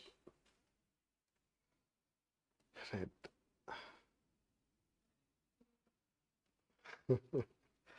तो आप सबने correct किया होगा, all, isn't it? किसी ने incorrect भी किया है?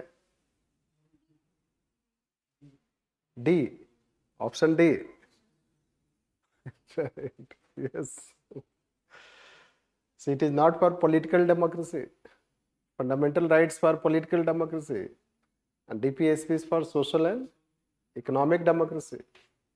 That way we can say that if you see, means 2 should not be in the option. तो वैसे ही 3 सारा हो गया, पढ़ना क्या है? Right.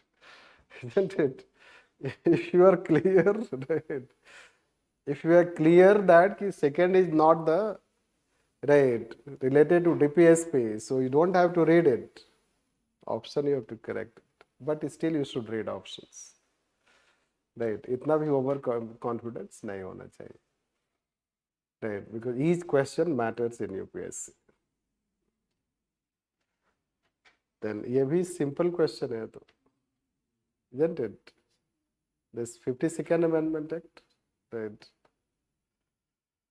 Then a bit challenging one. पता नहीं होगा आपको. Right. Right. It is related to tort. Tort is something wrongful act, right? Violation of law. The tort is something related to wrongful act, wrongful conduct. Now, laws are largely when citizens have wrongful conduct, but Constitution also deals when government has wrongful conduct, wrongful act. So when state does any wrongful act and it obstructs the rights of citizens, damages the property of citizens, then the state can also be sued. This you can say that. This is called juristic person. The juristic person is a non-human entity, right, taken as human entity.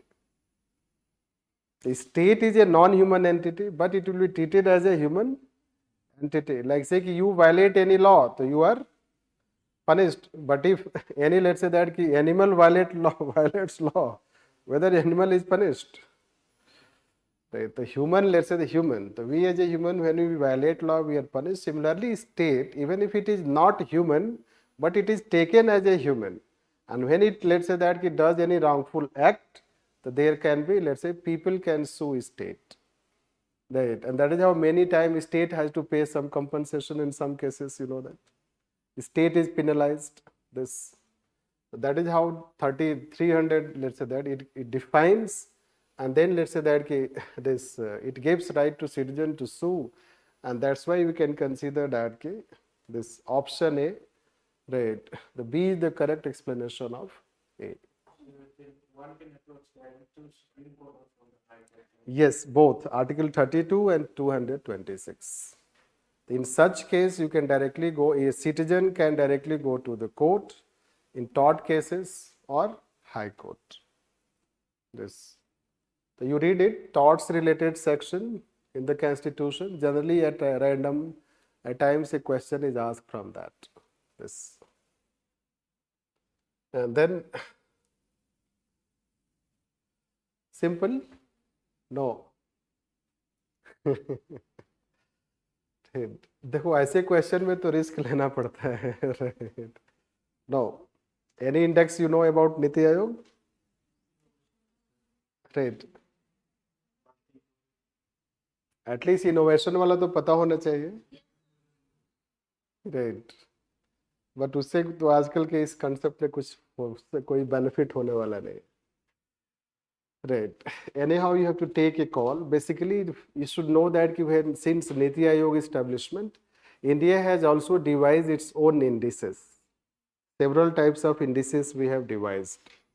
This, and that way, let's say that all the 3 are devised by Niti Aayog. Plus, it may have other such, let's say, ease of living index also, you know that. It has several indices it has designed. All the 3 are correct. Yes. Yes, for education it has created a school, let's say, school education quality index. They are being assessed. State health index, yes. Right. All the three. Right. Only two, first and third. First and third.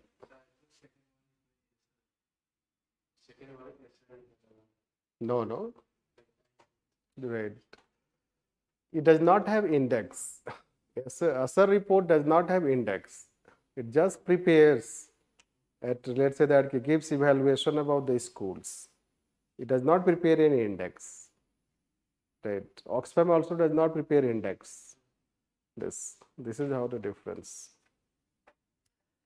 Anyhow, so that is how let's say that you should learn, let's say that what we can say from polity section, right? Some questions are factual, some questions are conceptual, some questions are random, right? Especially Punchi Commission question, and some questions are technical, finance account question, you can say, and some questions are based on contemporary developments, like say Niti Aayog and etc. like this. So it demands basically you should have a diversified approach, isn't it? You should follow a diversified approach in your preparation. And although let's say it is mentioned that what sources to follow. So you follow Lakshmikant. Largely you follow Lakshmikant, isn't it? This, and there is no time left beyond Lakshmikant, isn't it? This, yes. But how many questions were asked last year from Lakshmikant? That 3 to 4. Still you are confident you will attempt next year by Lakshmikant. Right. Although it's not that last year they will means next year again they will have difficult question. It is not like that. They may reduce the level of difficulty. They may change it. But at least we can hope that the level can be maintained like this. It is up to them when they reduce the standard. Right. So from that perspective, generally we say you should read also Didi Basu if you get time. If you want to have some complex understanding of polity, to guarantee that polity 15, that's why I asked in beginning, 15 question means you should have almost 15 questions correct. Yes. It is the polity, it is the modern history that you make correct. Exactly. If in modern history, if they have asked 10 questions, it should be 10 all correct. In rest, you cannot make all correct. Can you make in geography all correct? Right. Can we make in ecology environment all correct? Can we make it economy all correct? Right. It depends how strong your economy is. Yes, current of affairs also you should make 100% correct. So there are some areas where you can make 100% correct. And one is politics, I think for all people, isn't it? That's why let's say you should approach in such a way that you have all the questions correct. Although it is a learning process, you are trying to learn it. And when you read, yes, science and tech also depends that you have, let's say, science and tech background, science background, isn't it? When you read newspapers also, some of the things can be derived from newspaper because these all indices are published in newspaper time to time. This you should also know. So when you are familiar, the mere familiarity can also help. Right. Like say, Punchi Commission, you can be, if you are reading newspaper, you can be familiar with that. This you can say. So enjoy it. I think next section will be taken by, means thereafter, right, economy section, right? All the best.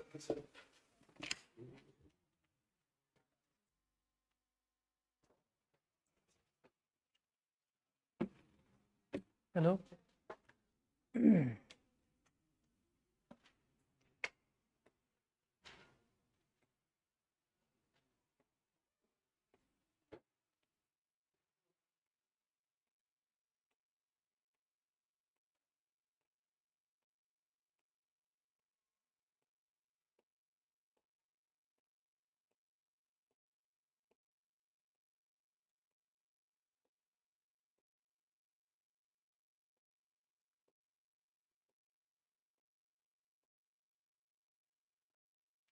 So how was the economy paper in terms of the questions?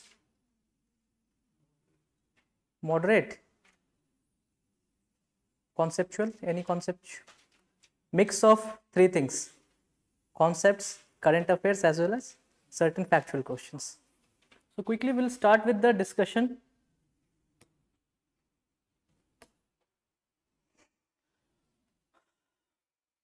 The first question, 21st question is, consider the following: access to a larger and more liquid market.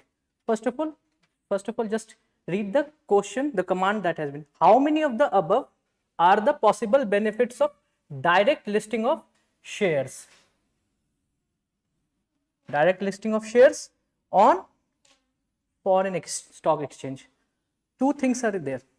First is direct listing and other is foreign exchange. But you need to know this: any listing on foreign exchange is a primary market system or a secondary market listing? Secondary market. A primary, what is the difference between a primary market and a secondary market? Anyone?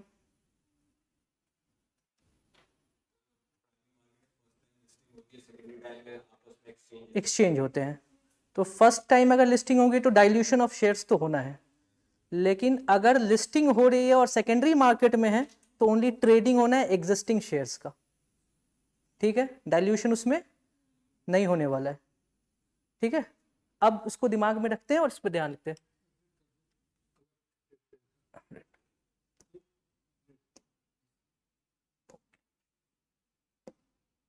Access to a larger and more liquid market. Why? Because we are listing on a foreign exchange. A foreign exchange, all those developed market, we try to list on the developed market, advanced markets like New York, Singapore or Japan. So this statement is correct. Savings on the costs and time involved in the initial public offering. There is no concept of primary market. So there is no talk of IPOs or FPOs. So this statement is correct. Savings on time. It is talking about savings on time. I'm not saying they are listing through IPOs, because when you try to list through IPOs, you have to go through different procedures. You need to issue prospectus, you need to hire a banker which will look after everything, and there are costs involved in it. But what is the main agenda of listing? You need to have access to capital. You try to list on the secondary market, the valuation gets increased, and when you dilute your shares based on that, you get the capital back at a higher level. And that is the whole idea. अगर आपने shares को ऊपर करना है, ऊपर जैसे हो गया तब अगर प्रोमोटर ने अपना शेयर बेचा, ज़्यादा पैसा आएगा. अगर वही IPO रूट से जाते हैं तो प्राइमरी मार्केट में ज़रूरी नहीं है you will get that particular amount, क्योंकि ज़रूरी नहीं आपकी लिस्टिंग इतनी स्ट्रांग हो. अभी आपने देखा हो कितने स्टार्टअप्स ने कोशिश किया और फेल हुए बहुत से. लेकिन कंडीशन ये है कि सब लिस्ट नहीं कर सकते. Only strong companies, like there are 3 companies that are listed on NYSE, New York Stock Exchange, and these are biggest of the lot. ICICI, Infosys was the first company to get listing on a foreign stock exchange, and there's one more, Dr. Reddy's Laboratory. These are big companies. Okay, avoidance of the dilution of ownership and control, obviously this is correct. And the fourth statement is exposure to the currency fluctuation and market volatility of the foreign exchange. Is this a benefit or a issue? This should be wrong state as per the command of the question. We are talking about possible benefits. So this is not a benefit, because when you are listing your shares on foreign exchange, there may be chance कि आपका your currency gets depreciated, but because of the dollar denomination on New York exchange, you'll have to shed out more money if the investor wants to pull out money. अगर कोई foreign investor ने New York exchange पे अपने shares को list किया हुआ है, वो डॉलर्स में लिस्टेड है, अब उन्होंने पैसे वापस निकाले वहां पर, he or she wants to sell the share, आपको तो करेंसी एक्सचेंज करके देना होगा ना. और उस समय अगर डॉलर और इंडिया का करेंसी डिप्रिशिएटेड है तो क्या कंडीशन होगा, इंडिया को ज़्यादा पैसा देना पड़ जाएगा, क्योंकि वो तो rupee, they won't take rupees, they will take dollars. उस कंडीशन में आपका वोलेटिलिटी इंक्रीज कर जाता है। So there is a trade off between access to wider market and currency volatility. It depends कि आपको क्या चाहिए, ठीक है। तो एक there is a balance in it. इस केस में क्या होगा, 3 statements are correct and 1 is wrong, only 3 is okay.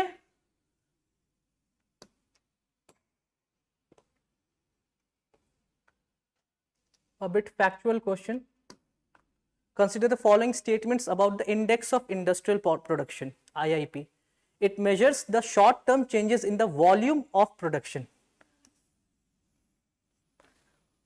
of a basket of industrial products. Is it volume or value? Value. These are certain words that makes the statement correct or wrong. This is based on volume. And what is based on value? Any industrial index or survey? There's a survey called ASER. Oh, sorry, ASI. Annual Survey of Industries, that is based on value of goods and services, and that is more comprehensive. That is more comprehensive. So this statement, according to the context of the question, is right. The Central Statistical Organization computes and publishes the IIP index on a quarterly basis. What is the catch here? What should be the correct? On monthly basis. On a monthly basis. Or that is why there are two things.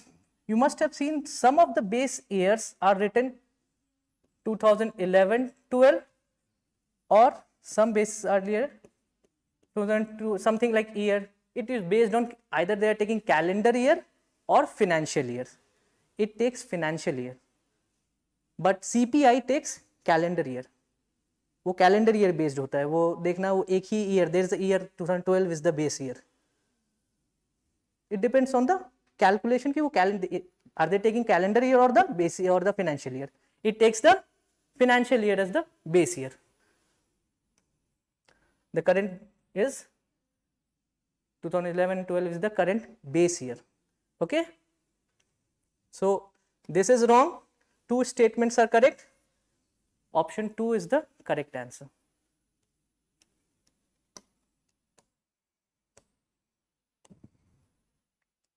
Angel tax, this was in news and remains in news, all because of certain things that happens with. What is an angel tax? One thing, on whom angel tax is imposed, on the investor or on the business? Are you getting the question? Is angel tax imposed on the investor or on the business or the firm or the startup, whatever you want to say? Investor.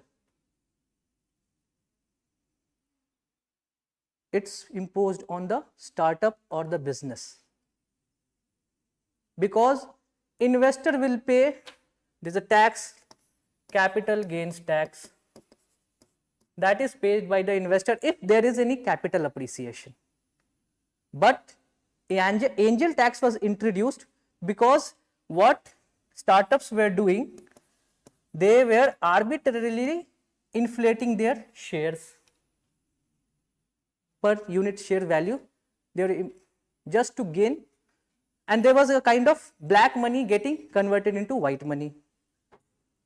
So what the government did, it brought an angel tax system wherein a concept was called fair market value.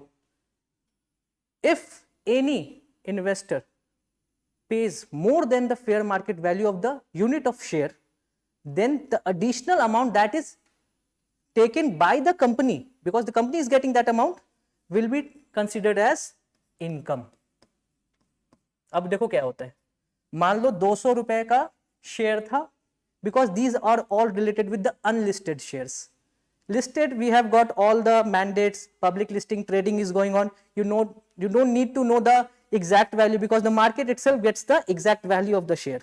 उसमें कोई दिमाग नहीं लगाना. लेकिन unlisted में क्या होता है? It's exchange over the counter. दो पार्टीज के बीच में एक एक्सचेंज हो रहा है. लेकिन what is the exact value of the share? तो वो शेयर में क्या करते थे कि ऊपर प्राइस कर दिया. What will happen? तो एक्स्ट्रा अमाउंट से क्या हुआ? इन्वेस्टर विल गेट ओनरशिप और जो ब्लैक मनी था it gets converted into white money. Startup को भी पैसा चाहिए, but are they getting that money through operations? वो ऑपरेशंस है क्या? वो कोई ऑपरेशन कर रहे हैं क्या? कुछ एक्टिविटीज तो कर नहीं रहे, इकोनॉमिक एक्टिविटी. बस जो एक्स्ट्रा फंडिंग आया तो उसको टैप करने के लिए government introduced a kind of income tax. जो बैलेंस आया ना, मान लो 500 रुपीज पर यूनिट शेयर के बीच में हुआ और 200 था. This amount was the fair market value. जो ₹300 आया ना, that is declared as income from other sources for the business.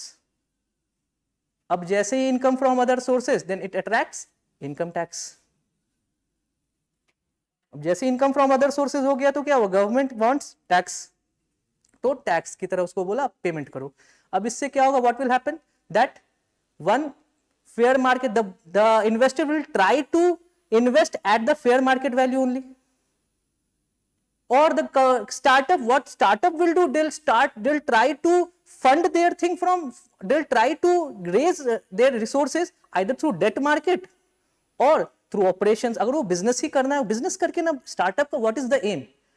To create something value. ऐसा थोड़ी है कि बस एक shell company बना दिया, shell company will raise money और income from other sources gets as the income for the startup. वो तो कोई business ही नहीं हुआ. इस बीच में there's an example what there was a company, a PSU, what they used to do, they used to take all the budgetary support, whatever the budgetary allocation for that particular PSU was there, they used to take it at the year's beginning, financial year beginning, and they didn't used to do any production. The money got invested in a bank or something like that, it gave interest, और उसी से interest से उनका operation से ज्यादा तो उनको interest से इनकम हो जाता था. कितना अच्छा है. मतलब आपको बोला गया है you need to do some certain economic activities. आपने पैसा रख लिया है, बैंक में रख दिया है, बैंक ने इंटरेस्ट दिया, आपने बैलेंस शीट पे we are the most profitable PSU. Are they doing something? तो इसी चीज की कॉन्सेप्ट पे एंजल टैक्स को लाएगा. You just give the tax. इससे the pricing gets equated as per the fair market value. Now the option, angel tax is an income tax applicable only on unlisted companies. Is it right? It is right. Listed company does not need, they are paying corporate tax. First of all, their values are decided through market trading. You cannot bungle in the values of companies. Company listing जब हो जाती है ना, तो उनकी fair value is there listed on the कोई भी market हो तो उस पर लिस्टिंग है.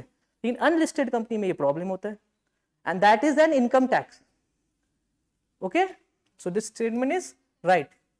Angel tax can be imposed only on the investment made by a resident investor.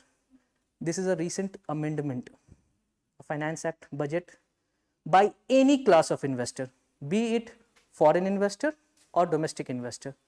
It will attract angel tax. Okay, so this statement is incorrect. All government recognized startups are exempt from angel tax. Is it? Why? See, there are two provisions. One is all DPIIT, the department which registers under the Startup India, are exempt from angel tax. But there is another condition. The total paid up capital should not be more than ₹25 crores. छोटे level का जो listing है उनको करना है, उनको exempt करना है. ऐसे क्या होगा? Big company will come, they list 1000 crore raise करेंगे और वो फिर बोलेंगे कि हमें एग्जेम्प्ट कर दो अंडर द DPIT रजिस्ट्रेशन. ठीक है, तो all is not the correct. So the correct option would be only one. Okay, कभी कभी कोई गलत कॉन्सेप्ट से भी सही हो जाता है आंसर. होता है कभी कभी, you are thinking other way but somehow fit हो जाता है. Which of the following statements about Sukanya, it's a factual question because they keep on asking small saving schemes, उनका pet topic होता है. Sukanya Samriddhi scheme is incorrect. Part is incorrect. Sukanya Samriddhi is under Beti Bachao Beti Padhao. It's all about additional interest rates for investment for a girl child. It gets tax exemption also and additional interest, and the interest that is accrued is also tax free. It's an exempt type of thing. At every levels the taxes are getting exempted. But there is one provision, not only parents. There is a concept of legal guardian. Legal guardian. What is the meaning of legal guardian? नहीं, that is a parent only.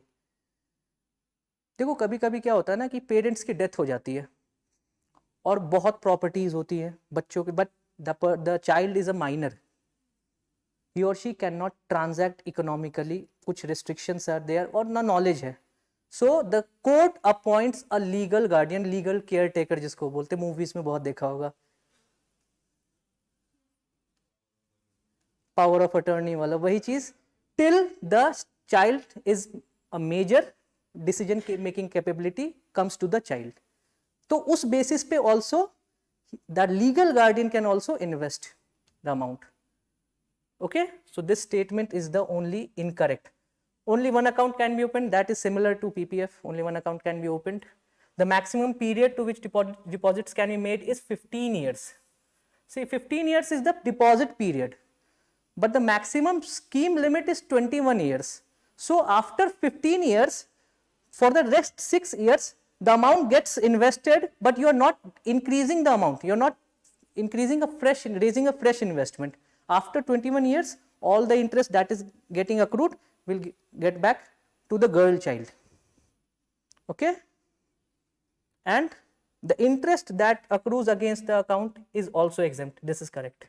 So the incorrect statement, that was the main question, is the first A. Okay.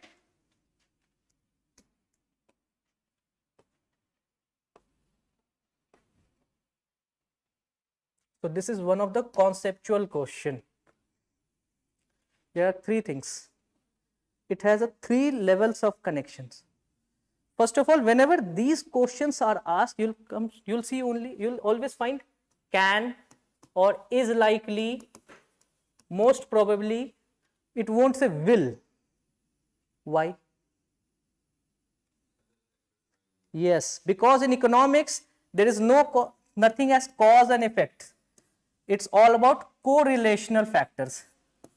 Many factors lead to an effect. So whoever has read economics, keeping other factor constant, if line says this, then there is direct relation. How many of you are engineers must have read Boyle's law and Charles' law, ideal gas equation, PV equal to nRT. There is a statement, pressure is indirectly, volume is related to pressure, indirect relation, keeping all other factors constant. तो इसमें भी यही चीज चलता है. Either you write this, then it becomes is, will, surety, or else they'll write can. But can does not mean कि हम opposite वाला को भी बोल देंगे सर ये can तो हो सकता है, ये भी तो हो सकता है, वो भी तो हो सकता है, ऐसे तो फिर गलत हो जाएगा. Can means सबसे nearest जो उसको satisfy कर रहा होगा. ठीक है ना, वो डिबेट नहीं होना चाहिए. ऐसे तो सर कुछ भी हो सकता है, कुछ भी सीरियस इकोनॉमी में कुछ भी हो सकता है. But when RBI buys government securities, what will happen? When RBI buys government securities, it releases liquidity in the market. वो तो will है, वो तो sure है, वो तो 100% होना है, वो पैसा तो जाएगा मार्केट में.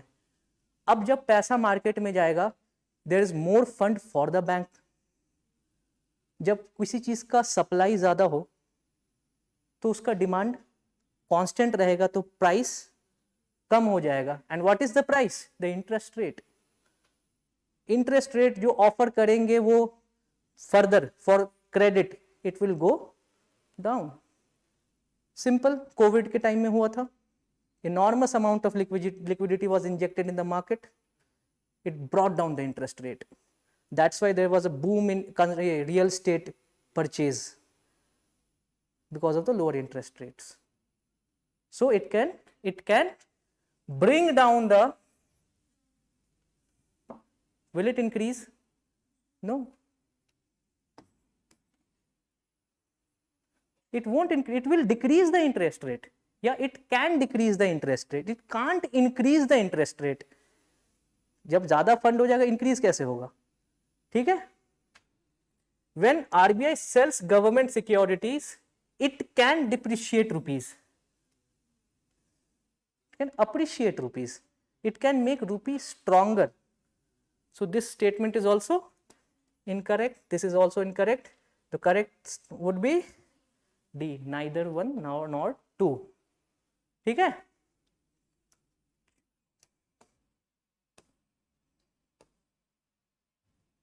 So this is one of the factual question, but that was in news the past 2-3 months. Open market sales scheme. So this is a scheme by the government of India, the central government, to increase the supply of food grains, particularly wheat and rice, basically for those in those areas where there is a deficit. So recently they have brought a change, एक change लेकर के आए हैं, and that has become a tussle between states and center, and that is why the question has been framed. The purpose of open market sales scheme is to moderate the prices of food grains in the open market. This is correct.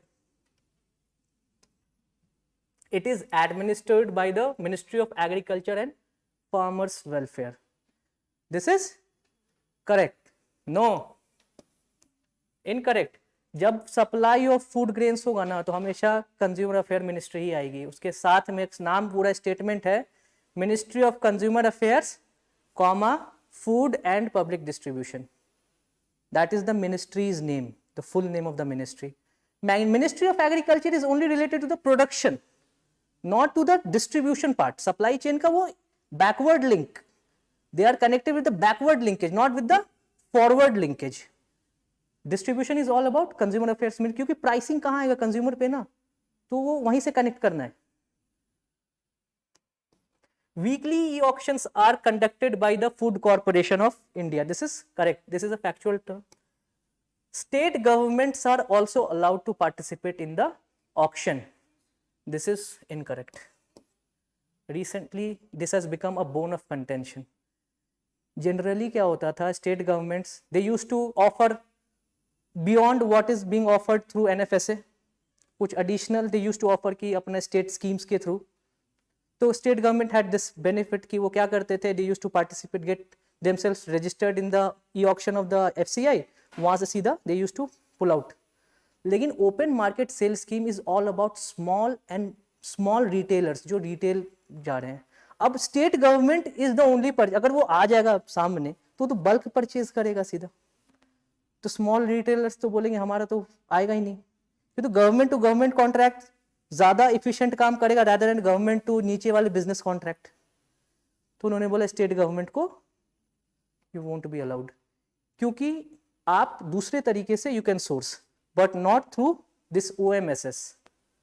एक यहाँ पे एक fact मैं बताना चाहता हूँ, ये आपसे क्वेश्चन है, does this violate in any way the WTO ambers box subsidy? There is an agreement on agriculture. The main aspect is the government is procuring food at lower cost, और वो फिर मार्केट में release कर रहे हैं, ना कि वो उनका मेन क्या था, फूड सिक्योरिटी. ये तो फूड सिक्योरिटी से बियॉन्ड हो गया, मार्केट का डिस्टॉर्शन कर रहे हैं, मार्केट प्राइस डिस्टॉर्शन. तो क्या हो रहा है क्या इसमें? क्वेश्चन समझ में आया? WTO wants fair trade. ऐसा नहीं होना चाहिए कि आपने प्रोक्योर किया और आपने मार्केट डिस्टॉर्शन कर दिया, प्राइस का ऊपर नीचे कर दिया. दैट बिग नहीं, नेशनली ऑल्सो, बिकॉज अगर आप नेशनली को तो इंपोर्ट्स नहीं करेंगे ना. फिर अगर डोमेस्टिक प्राइसेस बहुत कम है और इंपोर्ट जो एक्सपोर्टर वहां का होगा वो बोलेगा कि हम इंडिया में करना चाहते हैं, वो कोई खरीदेगा नहीं, बोलेगा इंडिया में उससे सस्ता मिल रहा है, तो वैसे भी ट्रेडिंग कम हो जाएगी. इस केस में हो रहा है क्या, थोड़ा एक एनालिटिकल हो रहा है क्या? हाँ, नहीं हो रहा है, नहीं हो रहा है, क्योंकि they are doing at market rate. Issue is about central issue price. Procure तो उस पे करते हैं, एमएसपी पे करते हैं. जब वो इशू करते हैं ना सीआईपी पे, सेंट्रल इशू प्राइस, वो बहुत कम होता है, वो मार्केट डिस्टॉर्ट करता है. लेकिन अगर मान लो हमने 21 रुपए का प्रोक्योर किया, for example MSP is 21 rupees और market rate is 22 to 23 rupees, anyway they are getting 2 rupees extra. तो सब्सिडी क्या हो, तो गवर्नमेंट को अच्छा पैसा भी आ गया एक्स्ट्रा. लेकिन अगर वो 21 रुपए में लेते और इशू कर रहे हैं 2 रुपए या 3 रुपए में, देन दैट डिस्टॉर्ट्स मार्केट. क्योंकि maximum there is an allegation कि जितने भी प्रोक्योरमेंट्स होने का इशू होते हैं वो फिर मार्केट में बेच दिए जाते हैं. 50 kg का आपने लिमिट कर दिया, एक एवरेज 200 ग्राम एक आदमी एक दिन में खाता है अनाज. जस्ट कैलकुलेट 6 kg एक मंथ में खाएगा. फैमिली ऑफ 4 24 kg खाएंगे, 25 kg खाएंगे. ऐसा थोड़ी है कि फ्री होगा तो डबल खा जाएंगे. देयर इज अ लिमिट ना, कि सॉल्ट अगर सस्ता होता है इसका क्या मतलब ज्यादा डालो जी. फूड का देयर इज अ लिमिट, कि फूड में ऐसा नहीं चल सकता सस्ता हो रहा है तो जितना खाना है जितना डालना है. तो वो डिस्टॉर्ट होता है कि 25 तो खा लिया, वो 25 2 रुपए में उनको हुआ और फिर 25 में मार्केट में बेचा, वो डिस्टॉर्ट करता है. ये मार्केट को डिस्टॉर्ट नहीं करता है. द मेन इशू इज जब 21 रुपए में खरीदा और 21 के अराउंड ही बेचा, या ऑक्शन होगा, auction means higher price, the government will sell to those which pays the higher amount. Obviously तो हायर ही होगा, ऑक्शन में तो थोड़ा हायर ही जाएगा ना, नवी तो कोई क्यों करेगा. लेकिन जब 2 रुपए वाला सेंट्रल इशू हो रहा है तो उसमें इश्यूज हो जाते हैं, वो प्रॉब्लम क्रिएट कर रहा है. ये प्रॉब्लम है, सब्सिडीज से प्रॉब्लम है. यहाँ सब्सिडीज का उल्टा हो रहा है, रेवेन्यू जनरेट हो रहा है गवर्नमेंट के लिए. वो बस करते हैं वेस्टेज ऑफ फूड को इंश्योर नहीं करते, सेंट्रल पूल से रिलीज करते हैं. दूसरा कंडीशन होता है कि बहुत से रीजनल एरिया में इश्यूज हो जाते हैं, वहाँ अचानक से स्टॉक आउट हो जाता है सिचुएशन, तो वो सप्लाई इंश्योर करती है. क्योंकि government has got the best supply chain for food grains, किसी के पास नहीं ऐसा है.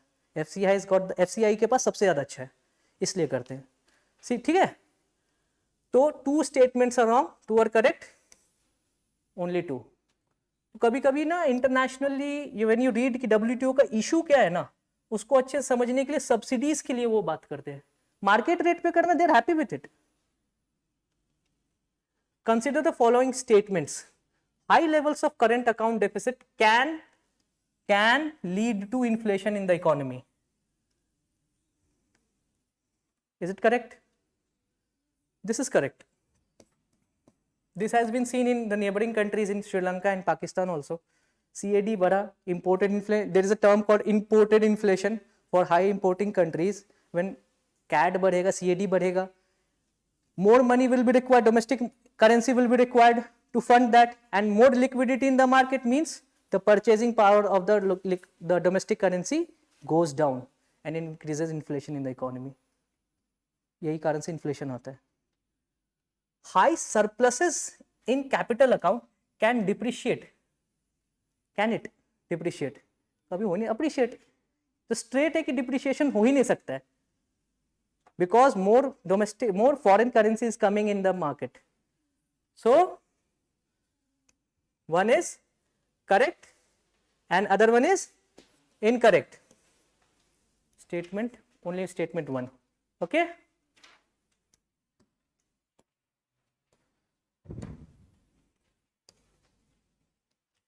This is one of the most basic question. What would be the answer? A. Any doubt? A, because headline inflation. Okay, what is headline inflation? Does it relate to CPI or WPI? CPI, because more of the food and fuel are part of CPI. Okay, and CPI is brought out by CSO. Is it? There are 3 types of CPIs. CPI combined is brought out by, all, or by CSO or NSO, whatever you want to say. But there is one called CPI, IW and AL, brought out by or Labor Bureau. The agency is Labor Bureau. There are 3 types of CPIs. जो हम normal अपने accounting या RBI monitors is the CPI combined overall, CPI all. It is brought out by CSO. And when it comes to industrial worker, agricultural laborers, workers, laborers, you need to connect कौन सा ministry हो सकती है? Labour ministry हो सकती है. ठीक है, जितने भी गवर्नमेंट एम्प्लॉयज़ होते हैं ना, उनको इस पे काम चलता है और इस पे चलता है. ये इस पे लेबर मिनिस्ट्री का, लेबर ब्यूरो का जो डेटा होता है ना, उस पे उनको डीए बढ़ता है. इस पे नहीं होता. सीएसओ के डेटा पे उनका डीए नहीं बढ़ता, लेबर ब्यूरो के डेटा पे डीए बढ़ता है. ओके, और इनका अलग अलग, there are different, you can say, base years for all of them. Some labor ministry has got base year of 2016 and other have base year of 2012. ठीक है. Core inflation excludes inflation in food and fuel. Obviously, that is why it is more volatile. Headline has fuel and food also. That is more volatile. If you exclude that volatile part, it becomes more stable. It reflects the whole, you can say, inflation in the economy, the economic process. Core inflation reflects the inflation in the economic process rather than the fluctuation brought out by international factors or domestic factors. Because food and fuel, it can fluctuate daily. Just now I have come to know that COVID, some kind of pneumonia type outbreak has happened in China. Just see कल क्या होने वाला है. वो जो fuel के price है, crude oil price, वो तुरंत 5-7% डाउन हो जाएंगे. And 7% in one day they can move that way. तो कितना फ्लक्चुएशन हो सकता है. And that is not the real inflation in the economy. तो इसलिए हम core inflation we try to know about. Okay, this is the correct answer.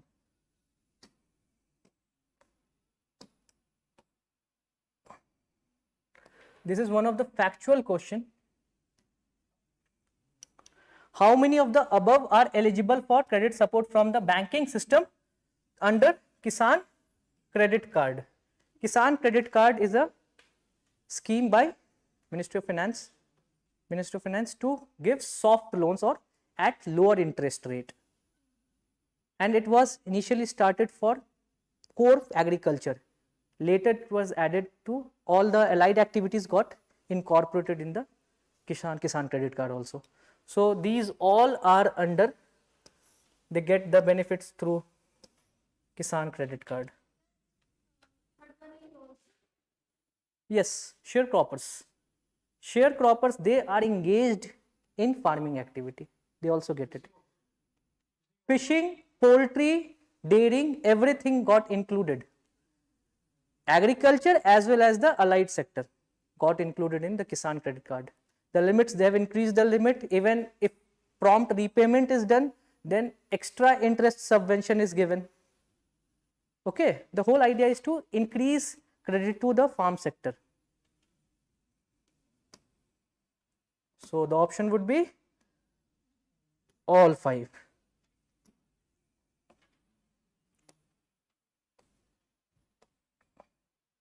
So this is one of the financial topic, you can say. Consider the following statements regarding the expansionary monetary policy. It can result in a decrease in bond prices. Here we are talking about the government securities, not, you don't relate it with the private जो अपने release करते हैं HDFC अपना. It is nothing related with this. Can it result in decrease in bond prices? क्या होगा? What is the mechanism? Can anyone say what is the mechanism basically?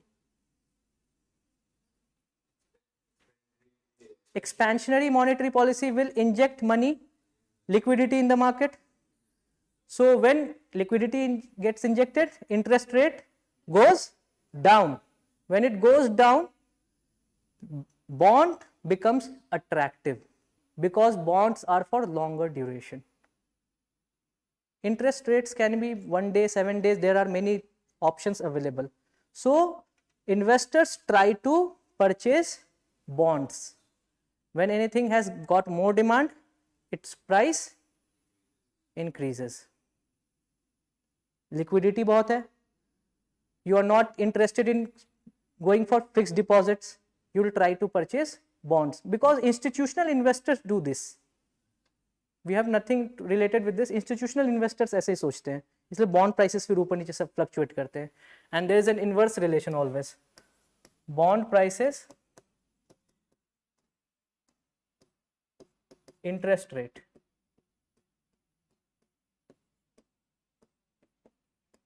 As bond interest rate goes down, bond prices go up because they become attractive for the investor. So this statement is incorrect.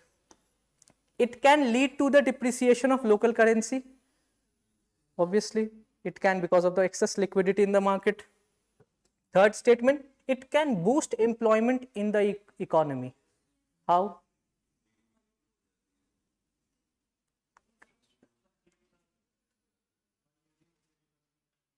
Why? Phillips curve, inflation and unemployment. But I'm talking about liquidity, expansionary monetary policy. How?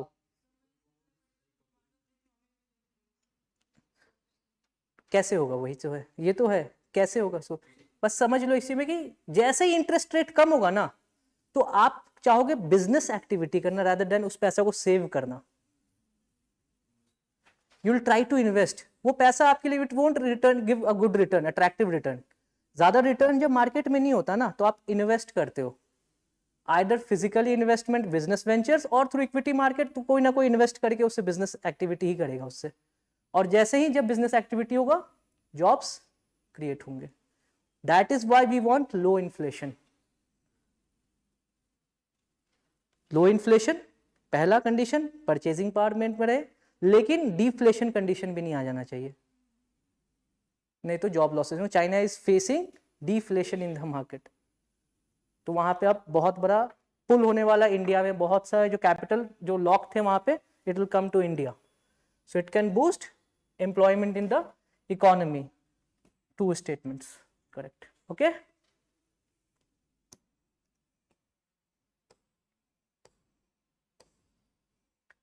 In the context of economics, which of the following statements correctly describes the Lewis model? ये एक model है. There is a model for movement of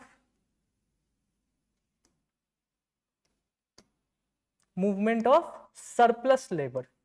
Movement of surplus labor.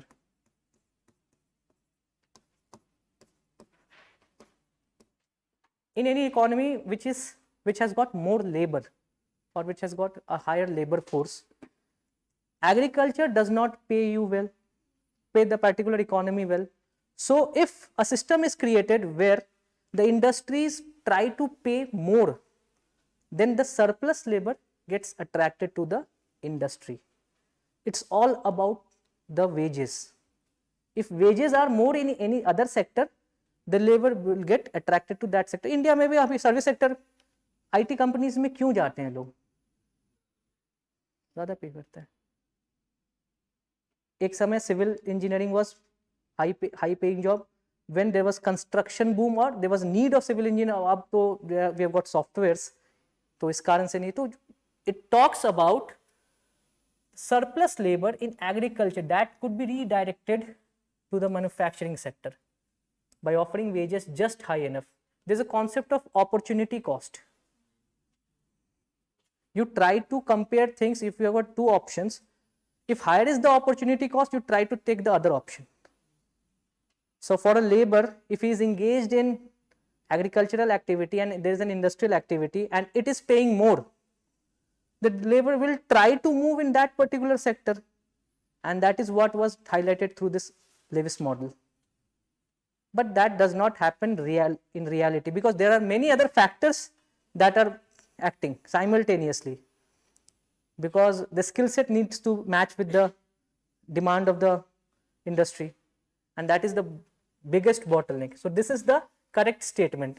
These all are incorrect statements, and he got a Nobel Prize for this.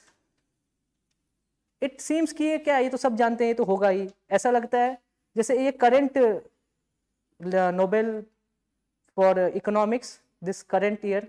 Do you know the why she has got that model? तो उसमें क्या, what did she explain? What did she explain?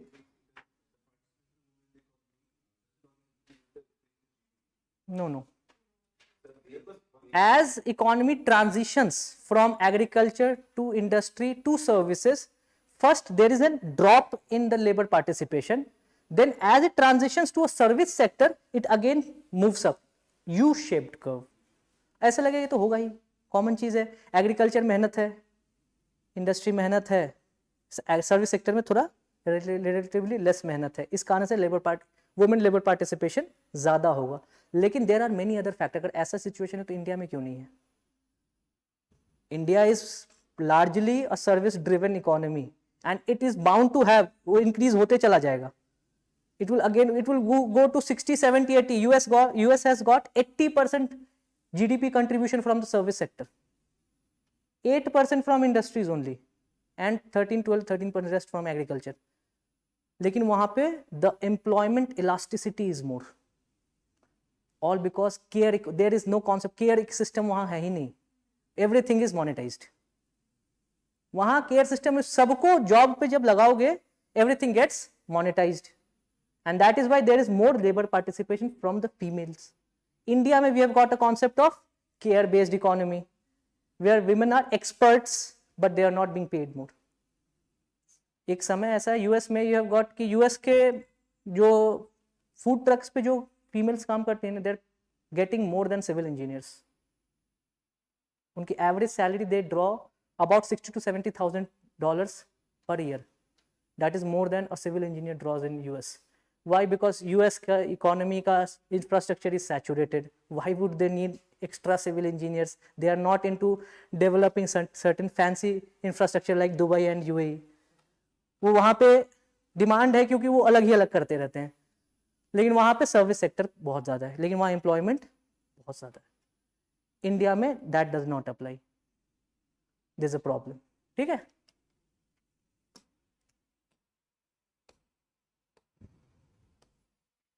Finance. Consider the following statements.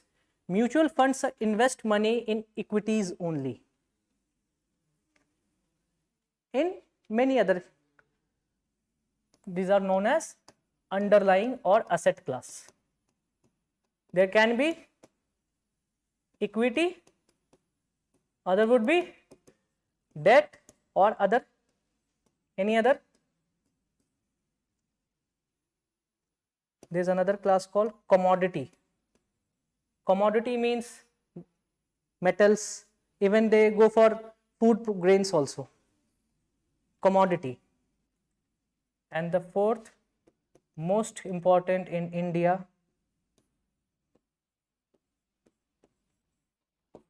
gold. There are 4 assets generally. That is why there's an ad from ICICI की सुन सब की कर multi asset allocation fund का ad करते हैं. They come up with many on TVs itself. तो उसमें they try to mix up things so as to make sure the alpha, the divergence does not go beyond the risk taking ability of the investor. What will happen if suppose they invest in equities, it goes down, investor will just get panicked and will pull out money, or jab pull out, if you are at a loss and you are pulling out money, it's a criminal offense. You won't be able to get back to the principal amount itself. It will take 20 years. That is why they make a basket of portfolio. Mutual funds can reduce the volatility of in return on capital or return on investment. Is it correct? This is the whole motto of mutual fund, asset diversification or portfolio diversification. That is why they make a portfolio of things, and that is a correct statement. Infrastructure investment trust and real estate investment trust, InvITs and REITs, are similar to mutual funds. This is correct, but they operate in a different manner. Mutual funds invest in the share market or the equity or the debt portion, whereas InvITs and REITs directly invest in the infrastructure business, or they directly lease the real estate, they take rent out of it and divide the income. So they are similar in terms of the pooling of money, but the operations are quite different, but this is a correct statement. So this is wrong and these two statements are correct. So the correct option would be B. This is a simple question. Laffer curve. What are the variables x and y axis? Tax revenue and tax rate, the inverted U, where this is tax revenue and this is tax rate. Flip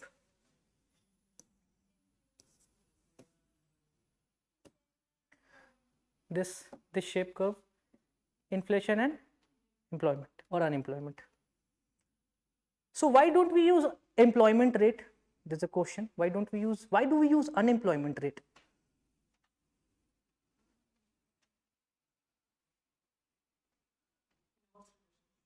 In every relation, any financial, you won't be coming across employment rate term in any economy. Even US uses unemployment rate. Why don't they use employment rate? Because it hides certain things. Unemployment rate, 1 minus unemployment rate does not mean employment rate. It should be employment rate plus unemployment rate should be 1 or 100, but that does not happen because you take out denominator also.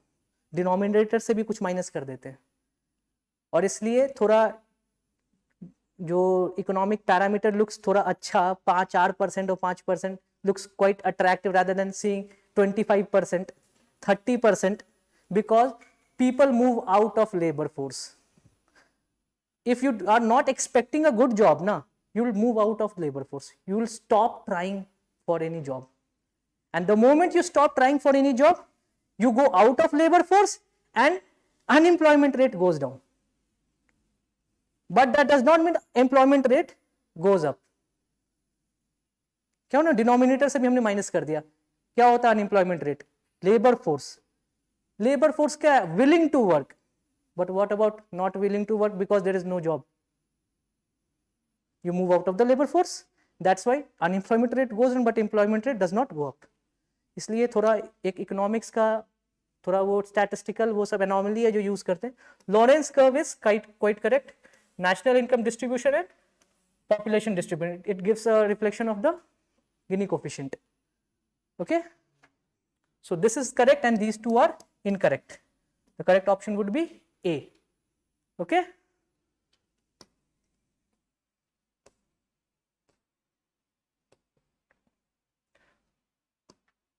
Consider the following statements regarding gross GDP and GVA.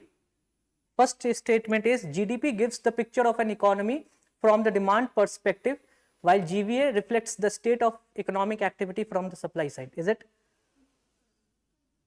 This is correct.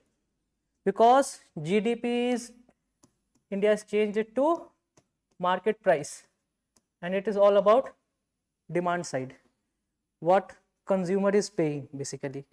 It's based on the final value of the what consumer is paying. But GVA is all about the supply chain. How much value addition is done at each nodes.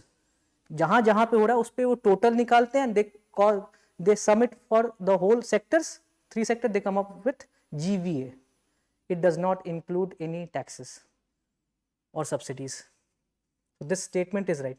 GDP includes value of intermediate goods whereas GVA does not. This is incorrect. दोनों में ही नहीं होता है क्योंकि final values दोनों में ही लेते हैं. What is the difference? The net indirect taxes. When we calculate GVA, we do not include any tax or subsidy. But when we count GDP, we include the net taxes. और इसलिए कभी-कभी taxation बढ़ने से GDP looks quite good. Actually GVA is not that much. तो GVA से हमें exact पता चलता है production level पे कितना चल रहा है. IIP and GVA and ASI values, they give supply side का वो पूरा picture. What's there in the whole market. So this statement is A.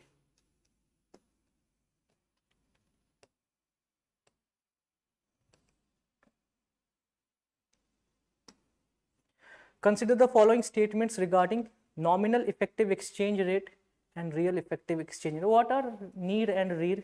Are they exchange rates? Are they exchange rates? What are they?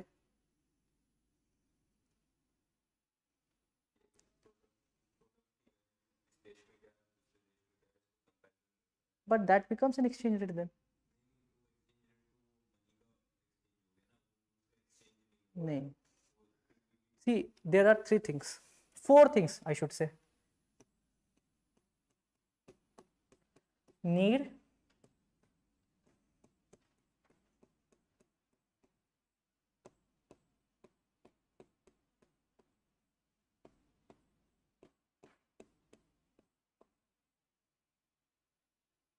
NEER, REER, NER, RER. These are exchange rates, nominal exchange rates and real exchange rate. Exchange rate means value of currency with respect to another currency. वो real और nominal में inflation का एक factor आता है, rear और नीर में भी इन्फ्लेशन का ही फैक्टर आता है, but this is an index. नीर एंड रीर आर इंडाइसेस. वो एक इंडेक्स, एक बास्केट बना हुआ है करेंसी का. वो कुछ बता नहीं रहा है कि हमारा एक्सचेंज वैल्यू, अगर हम बोलेंगे कि रीर हमारा क्या है तो बोल नहीं सकते हैं. You can not be sure कि यूएस और इंडिया के बीच का एक्सचेंज रेट कितना है, but NER and RER can give. This is 1 to 1 and these are based on basket. अब क्या मतलब, जैसे आईआईपी या किसी भी चीज का एक इंडेक्स की वैल्यू को हम 100 कर देते हैं बेस ईयर की वैल्यू को, और when it goes more than 100 we say over value है या इंक्रीज हुआ. अगर कम हो गया 100 से तो बोलते हैं कि नेट प्रोडक्शन कम हो गया या नेट जो सीपीआई है वो कम हो गया. इस तरह का वैल्यू इस तरह से निकलता है. Same concept goes into NEER and REER. What they do, India has got trade with many countries, so they make a basket of large trading partners and their currencies, and they assign weights on it based on the value of exports and import with that particular country. So REER and NEER makes a basket of, earlier it used to be 36, now it has got basket of 40 currencies. अब 40 currencies क्या है, जो 40 top trading partners हैं India के, उनका हमने एक basket बनाया. Relative, we assign a relative weight depending on the value, कितना वैल्यू है. जैसे टॉप 5 इंपोर्टिंग जो एक ट्रेडिंग पार्टनर्स है उनका वैल्यू ज्यादा होगा. उस बेसिस पे we make a basket and we assign a value based on this as 100. एक बेस ईयर पे या इस पे 100. अब इस 100 से ऊपर जैसे ही कोई करेंसी वैल्यू जाएगी इंडिया की, the domestic, the rupee becomes over valued. That is what I am saying. रीर और नीर इंडिया का ओवर वैल्यू बताता है बास्केट ऑफ करेंसीज के लिए. ट्रेड कॉम्पिटिटिवनेस बता रहा है. जैसे इसको समझना है. 40 currencies are there, we make a list. जैसे वेटेड एवरेज मीन पढ़ा होगा ना, वेटेड एवरेज मीन करके हमने एक वैल्यू बना दिया, उसको हमने 100 असाइन किया हुआ है. अब 100 विच मीन्स कि अगर इंडिया का जो वैल्यू दे दिया गया कि ये बेस 100 है, अब इससे ऊपर अगर जाएगा वैल्यू तो इंडिया की currency is becoming over valued. जब इंडिया की value over valued it mean India की करेंसी अप्रिशिएट कर गई है ज्यादा. जब अप्रिशिएट ज्यादा कर जाएगी तो क्या होगा, एक्सपोर्ट्स कम हो जाएंगे. तो रीर और नीर बस एक बेंचमार्क रहता है ट्रैक करने के लिए कि ट्रेड कॉम्पिटिटिवनेस क्या हो रहा है. और इसलिए इंडिया में what they say, RBI does not want currency to become 50 rupees for $1, and also RBI does not want currency to go beyond 90. They want to maintain a currency in a range, because if it appreciates more, trade competitiveness will go down. India wants to have a good export. So they maintain, वो 100 के ऊपर जैसे ऊपर जाएगा ना, over valued है. What they will try to do, कैसे क्या करेंगे फिर आरबीआई, व्हाट विल डू अगर ओवर वैल्यू हो रहा है तो currency, injection. They will try to inject more rupees. They will try to inject more rupees, or they will try to purchase more foreign exchange or foreign reserves, mostly dollars. वही करेंगे ताकि it is fairly valued. ठीक है, अब इस पे आते हैं. A nominal effective exchange rate adjusted for inflation equals real effective interest rate. Real effective exchange rate. Any nominal to real is an adjustment of inflation, be it any GDP or effective interest or exchange rates. Any nominal to real is adjustment of inflation. This statement is correct. An increase in a nation's read, what they monitor is real effective exchange rate, because that interest rate, that exchange rate nullifies the relative inflation in the economies, and that signifies the export competitiveness. आप खुद देखो, अगर over value हो जाएगा ना, for a country like India, it will be disastrous, because if we start losing our export partners, we won't be able to gain export competitiveness easily. एक बार market हाथ से चला जाता है ना, it's very tough, and because जो low value what we are exporting are relatively low value products. We are not exporting some kind of a heavy electrical equipments or heavy drones and capital equipments. What we are exporting: textile, chemicals, raw materials. These can be easily substituted from Vietnam, Bangladesh. There are many countries who are there. अच्छा आपको नहीं मिला, हम कर देंगे. We are not exporting big chip companies, big chips. That is why we are coming up with PLI scheme. We want to enter into high value manufacturing. What will happen अगर high value manufacturing में घुसे ना, तो easily we don't lose market. Taiwan पे इतना pressure आया, but still Taiwan chip manufacturing company TSMC something like that, semiconductor manufacture, is the world's largest company. वो चाहे कुछ हो जाए चाइना से, वो पता है the thing that they are selling in the market, they are the champion. Easily it can not be replaced. इसलिए मॉनिटर करते हैं वो ज़्यादा रीड एंड नियर, और ज़्यादा अगर रीड ऊपर चला गया, ट्रेड कॉम्पिटिटिवनेस और एक्सपोर्ट कॉम्पिटिटिवनेस गोज डाउन. तो यही क्वेश्चंस थे. क्वेश्चंस मिक्स थे इसमें, conceptual, financial questions based on economy, macro economy and also agro economy also there. तो कैसा अटेम्प्ट कैसा रहता आप लोग का इसमें?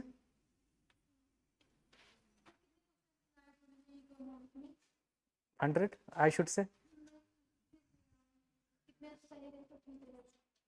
How can I say कितना आपका what is your core it depends on your core competency.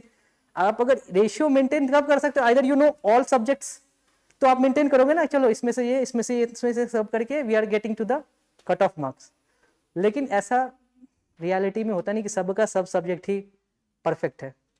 तो 2-3 सब्जेक्ट को तो strong, you try to make it strong. तभी economy is more conceptual, you can crack that if you got good concept, क्योंकि factual में there are concepts. So try to learn, try to expand your horizon, try to read from financial data also, because those things are applied. What UPSC is asking, they are trying applied questions. So try to read things from financial news also. They just apply the concepts of economy. Finance is all about applied economics. Okay, thank you. Okay.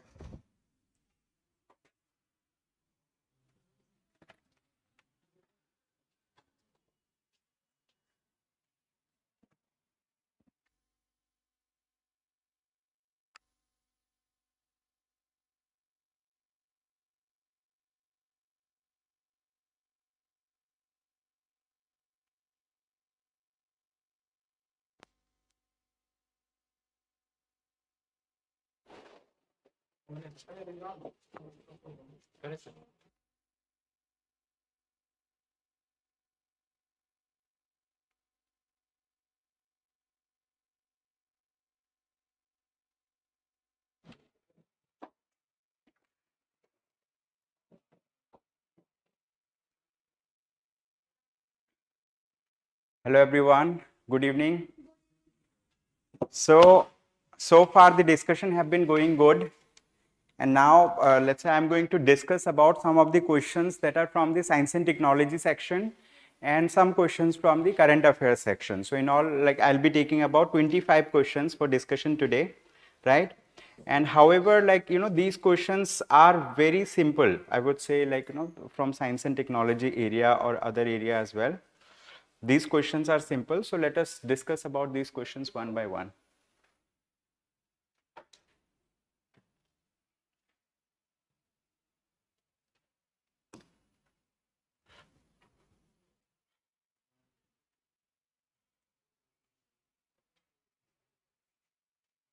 All right. So let us discuss the science and technology questions. These questions were from question number 31 to question number 40. So let us discuss about these questions one by one. So the first question, which is question number 31 over here, this particular question is related to, it says, with reference to extraction of oxygen, consider the following statements. Okay. So here we are talking about extraction of oxygen. What do we mean by extraction of oxygen? It simply means, like, you know, if we need oxygen for some purposes. Purposes can be, let's say, we have sent astronauts, right? We have sent astronauts in the maybe low Earth orbit in some kind of spacecraft. So for their survival, they will be needing oxygen. Generally, oxygen is available on the, let's say, like in the atmosphere of the Earth. But like if they are above the atmosphere of the Earth, there no natural oxygen is available. So these people need, either they need to carry the oxygen cylinders or they need a mechanism of extraction of oxygen there itself, like, you know, in this space. So here we are talking about with reference to extraction of oxygen, consider the following statements. They have given two statements. Oxygen for medical purposes is commonly produced through distillation of air. This is one statement.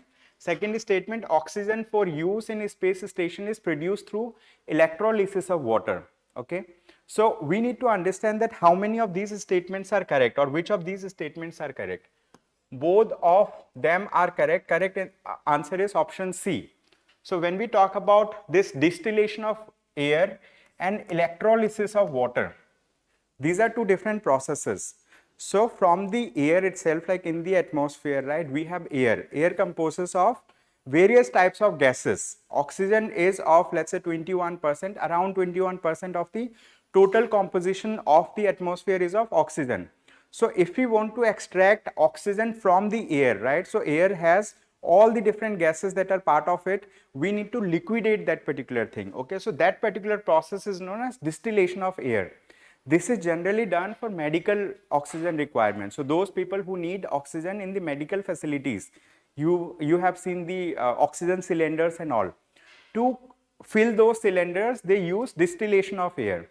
So distillation of air, like, you know, in many hospitals in India, if you visit AIMS Delhi, so in AIMS Delhi, they do have an in-house facility, like inside the hospital, they have a facility of creation of oxygen. Creation means extraction of oxygen from the air itself. So they, let's say, fill their cylinder there itself so that they do not have to wait for, let's say, supply of oxygen from other industrial facilities. That's the thing. Second is electrolysis of water. What do we mean by electrolysis? Generally, like, you know, water, when we talk about water, water composes of H2O, means like here we have hydrogen and we have oxygen, right? So what we need to do, I mean, like, we need to extract oxygen from hydrogen. We need to, let's say, like, you know, separate them. And this process, like, if we apply electricity to, you know, move the ions of oxygen on one side, hydrogen on other side, because this is a kind of ionic bond between them. Oxygen is negatively charged, hydrogen is positively charged. So after applying kind of electricity, we are able to extract oxygen out of it. This particular process is known as electrolysis of water. So both these statements are correct over here. it is space station means वहाँ पे water कहाँ से आएगा? Generally what happens in a space station, they either carry the oxygen cylinders with them. They generally carry it, right? So it is oxygen is, this is oxygen for use in a space station is produced through electrolysis of water. Means it is produced here itself on the surface of Earth. but they are the oxygen that they need. So these oxygen that they need very pure oxygen over there. So it is, let's say, like, we conduct some kind of experiments, means like electrolysis happens in industrial facilities where they create oxygen, means like, through oxygen they separate the constituents of water. This electrolysis thing is there in NCERT book, like 10th standard NCERT, 11th standard NCERT, it is mentioned. So it is a simple process, means like it is created here, they carry it with them, and they generally stay for a shorter duration. Like we have planned for Gaganyaan mission, where we are going to send human beings to the space, right? 2 or 3 people will be sent, and they are going to stay there for about 5 to 7 days. So whatever is the requirement for them, food related requirement or other, so those things will be, let's say, like, provided to them in the earth itself, so that while they go, they carry all of it, and they carry generally extra than like what their requirement is, because like we don't know, there can be, let's say, like some exigencies for which they may have to stay little longer as well. For that, like, we provide these supplies to these people, I mean, like for astronauts. And Gaganyaan mission is a very good mission. I mean, like, it's for the first time India is planning to send human beings into this space. That's a good project that we have. Now we have another question. This question is, let's say, statement based. We have 2 statements. Generally in these 2 statements, what you need to do, you need to read both these statements. First of all, read the first statement, identify whether it is correct or not. Second statement, after reading, you need to identify whether it is correct or not. After then, you need to find a relation, whether the second statement has any relation with the first statement, whether the second statement is an explanation of the first statement or not. Okay. So after this, you will be able to answer such questions. It says a slow motion video camera has a higher frame rate, right? Second, the higher frame rate leads to smoother video quality. Which one of the following is correct in respect of the above statements? They have, let's say, like, so we need to understand what do we mean by slow motion video camera. We have video camera, so video camera has something which is known as frame per second, FPS. FPS means, like, they generally capture the images, but how many images they capture per second, which is known as frame per second. So we might have seen sports, I mean, like, in cricket and in other sports, generally, like, after an event happens, so people who capture this particular thing, they show it to us at a very slow motion. We get to know what the, let's say, bowler is doing, what the, I mean, like, fielder is doing, or maybe like what, I mean, like those people who are fielded, like how they are catching, whether, like, the very minute details are being made available to us. So the slow motion camera, slow motion video camera are those cameras that are high resolution camera, that are able to capture more frames per second, means they capture more frames per second. In normal video cameras, we need at least 12 frames per second to make the images like, look like a video, like that. But in slow motion cameras, they still cover more number of frames per second. So that, like, even if we slower this particular thing to understand what has happened, right? So it will be able to showcase this thing. So slower motion, like slow motion video camera is generally used for those purposes like sports, right? In sports, we have the big cameras that has more FPS rate, and they are able to give us the slow motion details as well. So slow motion video camera has a higher frame rate. This statement is correct individually, okay? The first statement is correct. Now tell us, like, what do you think about the second statement? Higher frame rate leads to smoother video quality. Higher frame rate means per second how many frames you are capturing. So if you have more number of frames, it's going to give you smoother video quality. If you have less number of frames, so sometimes it will get stuck like that. Earlier we used to play CD, like, compact disc we used to play it over there. So usme kich hota tha, so usme generally it is captured at 12 frames per second, but the thing is, because of the problem over there, so it showcases this particular thing. So in case of slower, like slow motion video camera, higher frame rate leads to smoother video qualities. So second statement is also right. Both these statements are right in this question, question number 32. And here we need to understand whether the second statement is correct explanation of first statement or not. Means in these questions, we need to identify whether these statements are individually correct or not. First is individually correct, second is individually correct. Now they are saying higher frame rate leads to smoother video quality. Is it the right explanation of the first one? Is there any relation between them? There is a relation. Slow motion video camera has higher frame rate. Why we need higher frame rate? So that it gives a smoother video quality. So second actually explains this particular thing, that higher frame rate, they need higher frame rate, and higher frame rate provides a smoother video quality. That's the thing. So it explains. Huh? Both are individually correct, both are different statements, but the thing is like why slow motion video camera has higher frame rate. It talks about because slow motion video camera needs smoother video quality. So that's why it has higher frame rate. Both are individually correct, and second one is related to the first one. So that's why we can simply say that both these statements are correct, and the statement 2 is the correct explanation of statement 1. Here we will not identify question answer relationship in the sense this has asked a question, this is giving, both are statements, but is there any relation? Means like slow motion video camera needs smoother video quality. This is the thing. So that's why they need higher frame rate, and higher frame rate provides the smoother video quality. That way we need to understand. So to solve these questions, we need to keep 3 things in mind. Check first statement whether it is correct or not. Second statement whether it is correct or not. Third, see what is the relation between them. If there is a relation, you can say that like either they are connected, means second explains the first one, or it does not explain the first one. They can be unrelated statements, but they can be individually correct. So in that case, accordingly we need to identify which of them are right. So with this we will move to another question. Question number 33. With reference to Demon particles. Very new term, many of us may not have heard about this term. With reference to Demon particles, consider the following statements. They have given 2 statements, right? Generally in science and technology, right? When we talk about atom, lot of research is happening. Subatomic particle, like people are doing research in subatomic particle. You might have heard about, let's say, God particle or Higgs boson. You might have heard about neutrinos, gravitational waves. Lot of, let's say, like they are still doing research in subatomic particles. Recently, Nobel Prize in Chemistry this year was awarded for what?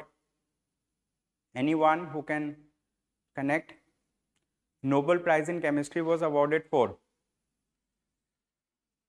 carbon dots.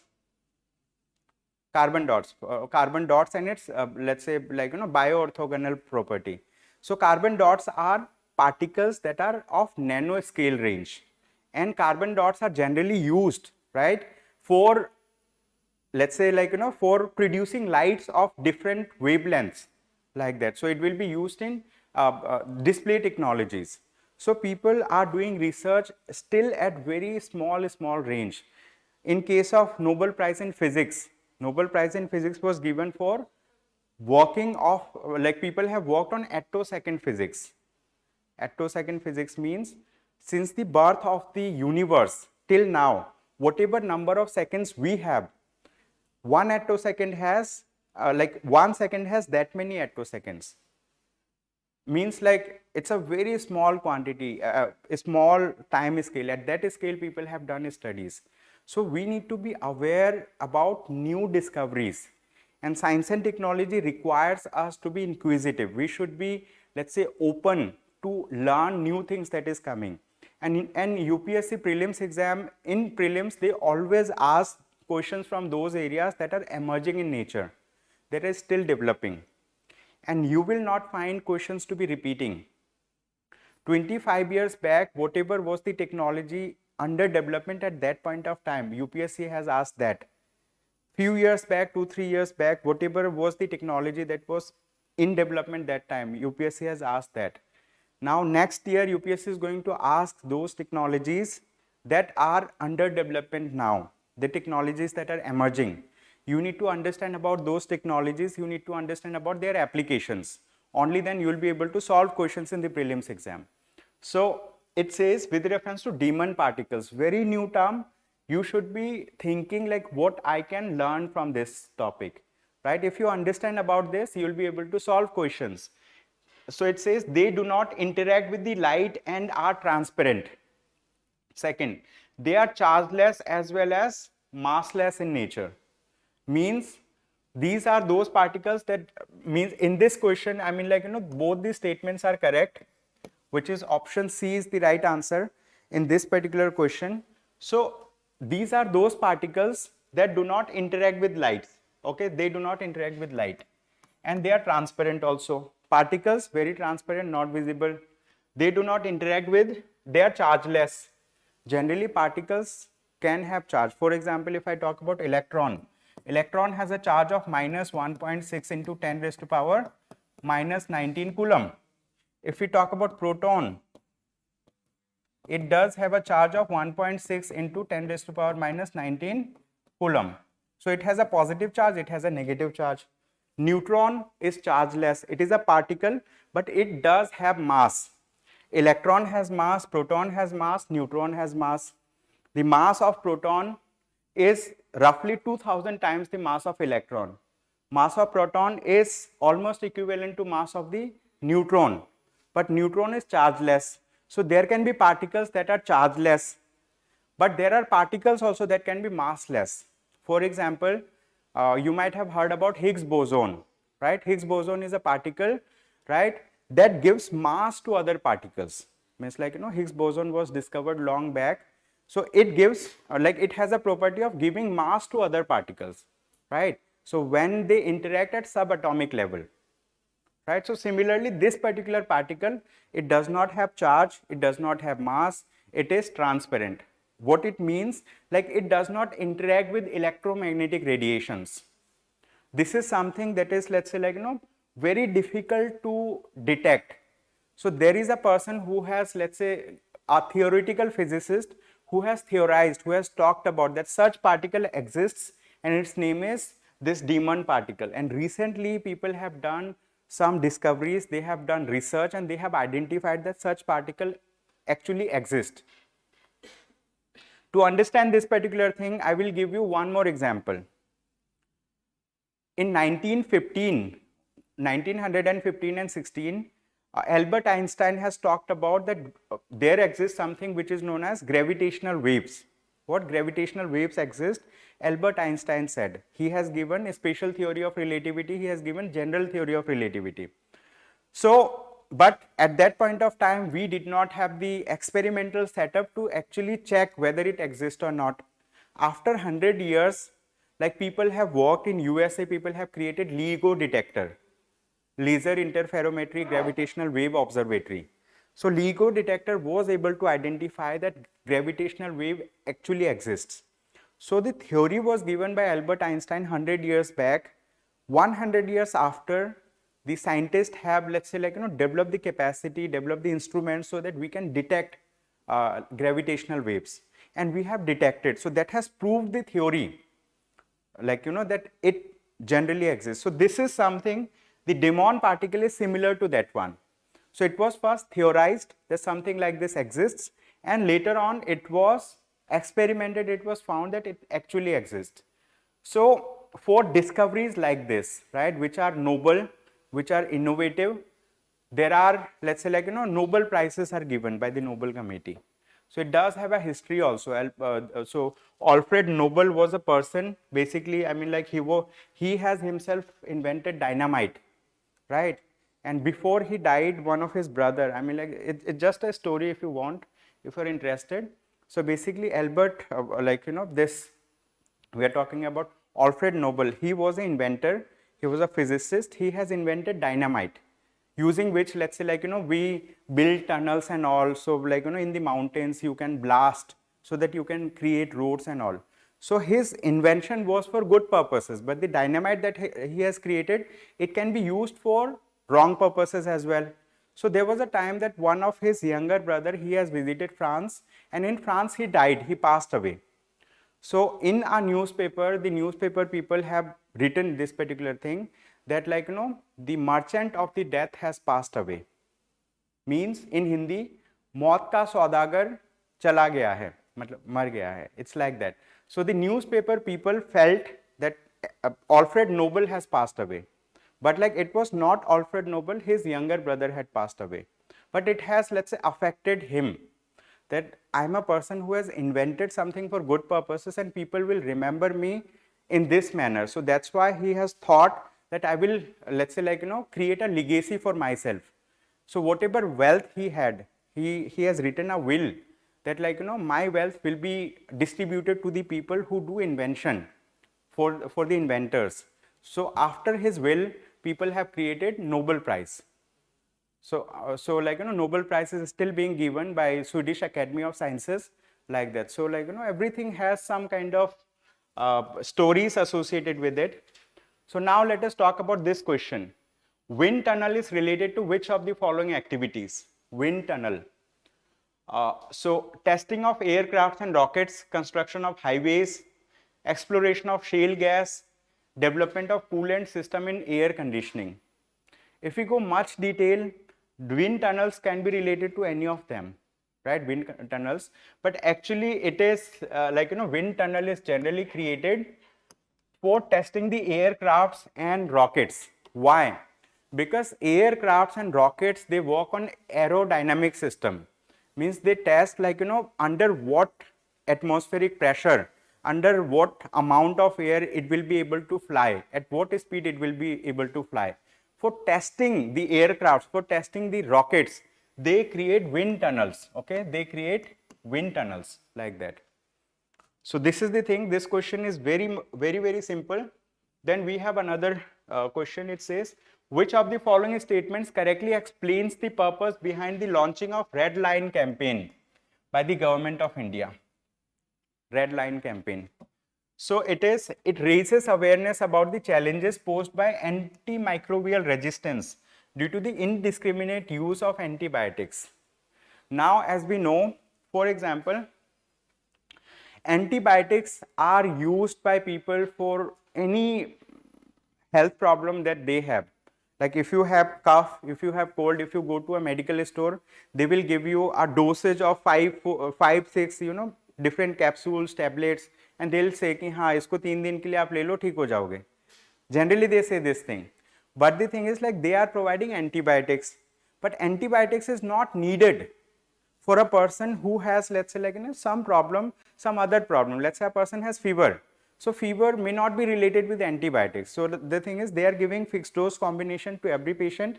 If you don't have a ailment for which you are taking the medication, your body will resist that particular thing in the beginning, and later on if you have some kind of problems and if you are taking the same medicine again, your body will not recognize. I mean those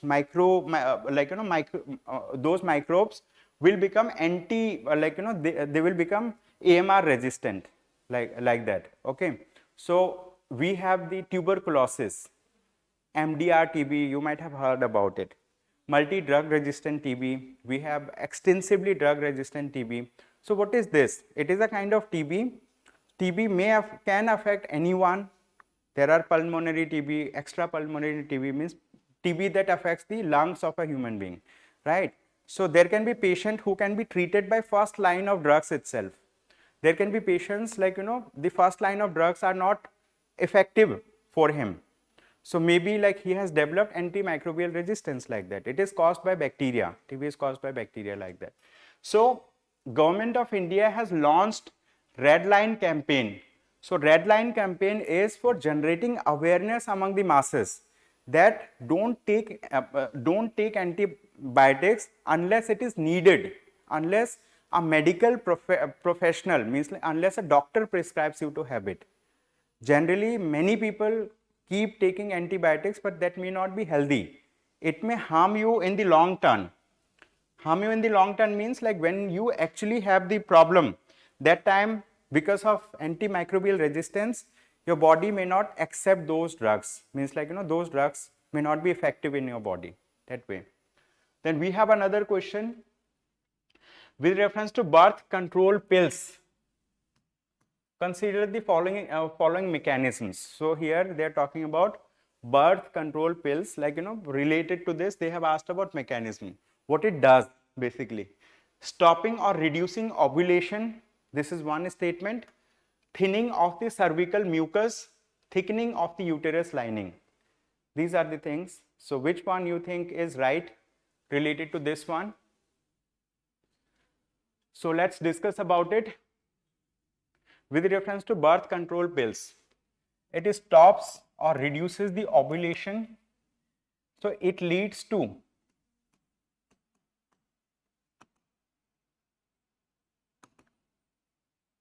thickening of the cervical mucus, and it leads to thinning on a long run of the uterus lining.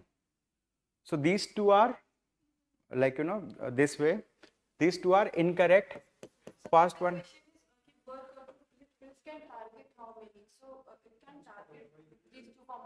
with reference to birth control pill, consider the following mechanism. They are asking mechanism. So what it does, birth control pills can target how many of the above mechanism?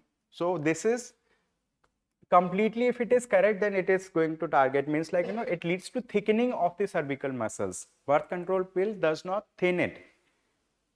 I need to take a diagram to make you understand this particular thing, but like you need to read little bit to understand this one. So basically it is not a correctly mentioned mechanism, part of the mechanism of it. Okay, that's why. So only one of the above. Birth control pills can target how many of the above mechanism? To prevent pregnancy in females. This is the thing. So correct answer is option A.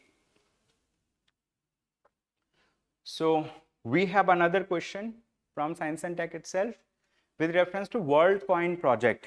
This is a very interesting project. Basically, World Coin project has been launched by Sam Altman. Sam Altman is the founder of OpenAI. He is also the founder, he is the founder of OpenAI, and OpenAI has created ChatGPT system. Many of you might have heard about it. So ChatGPT is a kind of generative artificial intelligence. GPT stands for generative pre-trained transformer, right? So WorldCoin project was launched by the same person, Sam Altman. So it is a kind of cryptocurrency. It's a kind of, let's say, blockchain enabled cryptocurrency. Bitcoin is the first cryptocurrency in the world. Bitcoin is a type of cryptocurrency. Cryptocurrency is the basic thing. Bitcoin and other different kind of coins, maybe world coins, so they are cryptocurrency. Cryptocurrency generally works on blockchain technology. Bitcoin was the first cryptocurrency in the world that was developed by Satoshi Nakamoto in 2009. Okay, 2009 that Bitcoin was created. But Bitcoin was the first cryptocurrency, and after then, let's say, many countries were thinking like how it is going to affect the world, because using cryptocurrency people can do transaction for illicit purposes also, for terror financing, for money laundering. They can do transaction for many purposes because traceability is very less. I mean, you can do transaction anonymously. However, there is something in blockchain which is known as immutability. Means all the records that are recorded in a blockchain network, it cannot be deleted, it cannot be altered as well. So that's about crypto, blockchain technology. Here we are talking about WorldCoin project. It's a cryptocurrency. However, to open your account in the WorldCoin project, you need to get your iris scanned. For example, when we open an Aadhaar card के लिए मतलब they take our biometric, they take let's say fingerprint of both the hands, they scan the iris, right? So in this project, if you want to create an account, you need to get your iris scanned, and it's going to, let's say, use the data of iris scan to create your account. But after then, your original biometric information will be deleted, but its copy will be kept. Copy means the code that is generated using your original thing, that will be kept. So it is safe, and at the same time, if you want to open another account using your own iris, so it is not going to let you create another account, because it will let's say map that you have already created an account. So this was recently criticized also, that they are taking biometric information of people, which is against the right to privacy. In India, we have Article 21 of the Constitution of India that gives you right to privacy. I mean, like, it is known as right to life and personal liberty. But the thing is, it also like has been interpreted by the Supreme Court of India as part of right to privacy of an individual. So there have been, let's say, various judgments also in the Supreme Court of India related to this, but this is a different thing altogether. So it says, with reference to WorldCoin project, consider the following statements. They have given 3 statements to us. It aims to create one of the world's largest cryptocurrency networks for digital finance. This is right. And the thing is, like, in the world, there are two biggest kind of biometric database. One thing is of Aadhaar. The Unique Identification Authority of India has created Aadhaar project, which gives unique ID to every citizen of India. And second one is this one. It is one of the world's largest biometric database. I mean, like, so it is for financial purposes, cryptocurrency. So this statement is right. It aims to create one of the world's largest cryptocurrency networks for digital finance.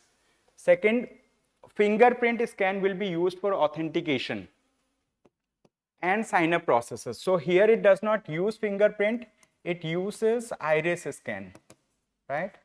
So it scans your eye. It will be open to everyone regardless of their country. This is also right, okay? So first and third statements are right. Now they are asking how many of the above statements are correct. Only 2. Option B is the right answer. This is a very, very important question. You need to read about this WorldCoin project if you want to. But in the Hindu newspaper, there was a full article on it in text and context page few days back. Few days, maybe more than a month now. So I have read it. I have taught also as part of Hindu analysis. Then we have another topic. It says, with reference to formation of water, consider the following statements. With reference to the formation water, it appears during the mining of coal from underground. It has a very high salt content. It cannot be treated by any means. So when we talk about formation water, it's a different type of water. Basically, people who are into the business of extracting oil.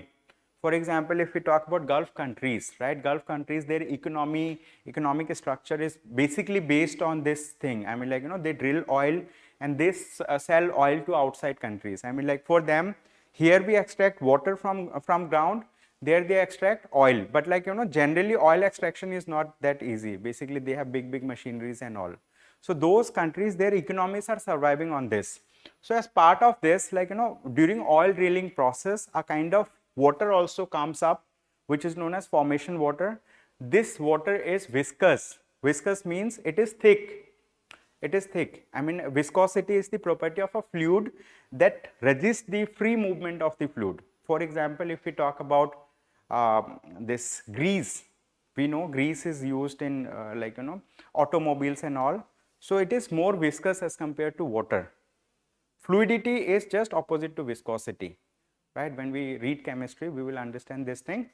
So it says it appears during the mining of the coal. So it appears during the during oil mining or oil extraction.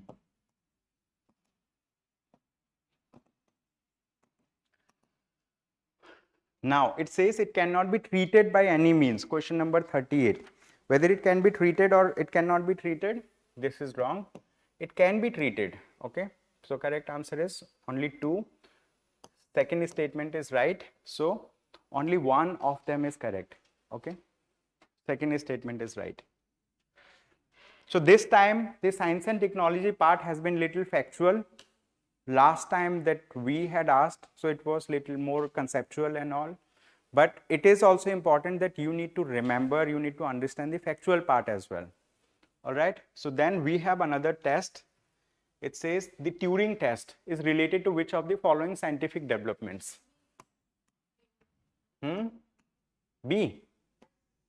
It measures the ability of artificial intelligence machines to demonstrate human-like intelligence, right? So it is related to artificial intelligence. Basically, at this point of time, we have developed narrow AI. What is narrow AI? Narrow artificial intelligence means we have developed artificial intelligence capacity for specific purposes. For example, ChatGPT that works on language model, means like it is a large language model, so it processes the languages. Similarly, if we talk about Google Translate, so it is also a language model, but it translates one language to another. Amazon Alexa that we use, I mean, like, you know, we say, or Siri that we use, right? So you give a command, voice command, and it is going to give you that song like that. So generally what happens, these are specific for specific applications. So that is known as narrow AI. And when we talk about, there is another kind of AI which is in the developmental phase. This is known as general AI, general artificial intelligence, or artificial general intelligence. Okay, it is known as general AI. So it has not yet been developed. It is a theoretical framework. So when general artificial intelligence or artificial general intelligence will be built, it will be having the capacity of similar to a human being. It will be able to reason like a human being. It will be able to process multiple different kind of data sets. For example, it will be able to work on text. It will be able to work on voice. It will be able to work on video. And the thing is, it will be able to, let's say, like, you know, process all different kind of data, and it's going to give a result the way that human beings does. We process the audio, we process the, let's say, text, we process the video and all. So this is artificial general intelligence. So Turing test is a test that says, that actually measures the ability of artificial intelligence machines to demonstrate human-like intelligence. Okay. So artificial general intelligence is in the building. I mean, like, it has not yet been seen. So it may be built, or like after some time, maybe after 10 years, 15 years. So that time the Turing test will be able to identify that, yes, so it does have human-like capacity. Then we have another question, which is, it says Meissner effect is related to which of the following technologies? Artificial intelligence, superconductivity, DNA sequencing, nuclear fusion technology. So it is related to superconductivity. So when we talk about Meissner effect, what is it? So basically, let's say we have a material like that, okay? We have a material, and if some kind of magnetic field or electric field tries to pass through it, so they cannot go through the material. What happens? They can go from outside the material. So it reflects, or means like it expels these electric field lines or magnetic field lines. So this is known as Meissner effect. So Meissner effect is generally seen in those substances that showcases superconductivity. As of now, there are superconductors, but those superconductors work at below room temperature, means like minus 273 Kelvin, like that. So even if we have those superconductors, they are not useful for day-to-day life. So that's why scientists are working on identifying those materials that can show superconductivity at room temperature. Why we need superconductivity at room temperature? So that the loss that happens in energy transfer, for example, the electricity that is transferred from the power generation stations to our house. So while the transmission happens, there is huge amount of attenuation. Attenuation means power loss, right? Loss of power, loss of energy during the transmission of the signals. So they want to reduce, they want to minimize those losses. To minimize that loss, what we need? We need superconductors, so that like it showcases very less resistivity, very less resistance.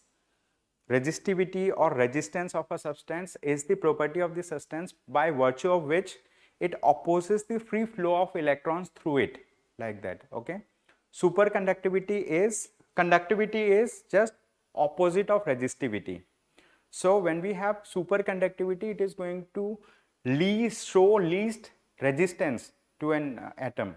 Okay, this is the thing, like, you know, to flow of electrons. So this is the thing. And Meissner effect is also used, right, for, like, let's say those trains that use levitating effect. Have you heard about magnetic levitation? So magnetic levitation means, let's say, like, there is a rail route. This is a rail route. If train passes through it, if there is a train, let's say, like, we have a train like this. So this train will not have a touch. They will not be touching on the tracks. So they will be just like, moving through the tracks. But the thing is, like, they will be just lifted up, little bit lifted up. So if they are lifted up, it shows very less resistance over there. So they will be able to move very fast. And once they reach the platforms, at that time they may touch down. So this is known as magnetic levitation. So for magnetic levitation also, this Meissner effect is used. So it generally repels the magnets from the, let's say, like, underlying material. So when it repels, so it goes little up and they balance out, and that's how, means like, they move this direction.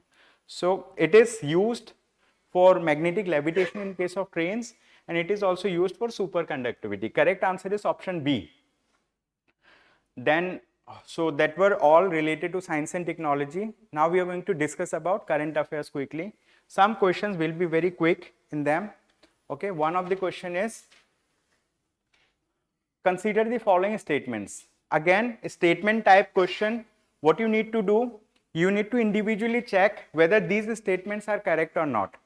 Then you need to check whether second statement is correct explanation of first or not. So when we talk about the first statement, it says habitat rights are given to PVTGs. What are PVTGs? Particularly vulnerable tribal groups. In India, we have 75 tribal groups that have been notified as particularly vulnerable. There are many other tribal groups also, but some groups have been given a special status, particularly vulnerable tribal groups. Under the scheduled, so it says habitat rights are given to PVTGs under the Scheduled Tribes and Other Traditional Forest Dwellers Recognition of Forest Rights Act 2006. So Forest Rights Act, recently there was an article 2-3 days back, right, that talks about the recognition of Forest Rights Act. So some people from the Odisha, right, so some tribal people have said like they were happy about the compensation that they have received. So one project was moving through their land and government needed the land. So those tribal groups have given their land, but government has given compensation. So that article talked about that the tribal people were happy with the compensation that they received. Okay. So this article, this statement is right. Second statement, all the PVTGs in India have been given habitat rights to safeguard and promote their traditional livelihood. Okay. All the PVTGs in India have been given the habitat rights to safeguard and promote their traditional livelihood. This is not right. All of them have not, means like they have the habitat rights, but whether habitat has been given to them like that. All PVTGs in India have been given habitat rights to safeguard, promote. No. Only 3 of the particularly vulnerable tribal groups have been given this particular right. In the explanation of this, we have mentioned about the, let's say like, we have mentioned about name of those tribes also who have been given this particular right. Okay. So here there are 3 tribal groups. One tribal group is Bharia PVTG. It is from Madhya Pradesh. Second is Kumar tribe, and now Baiga tribe in Chhattisgarh has been given this thing. Okay, Baiga. So in Madhya Pradesh and Chhattisgarh, so these tribal people have been given this right. So not all of them have been given this particular right. Okay, habitat rights are recognized under the Forest Rights Act, but it is given only to 3 tribes as of now. So first statement is right, second statement is wrong.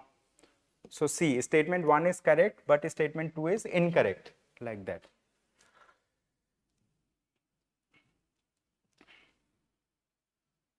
Now we have another question.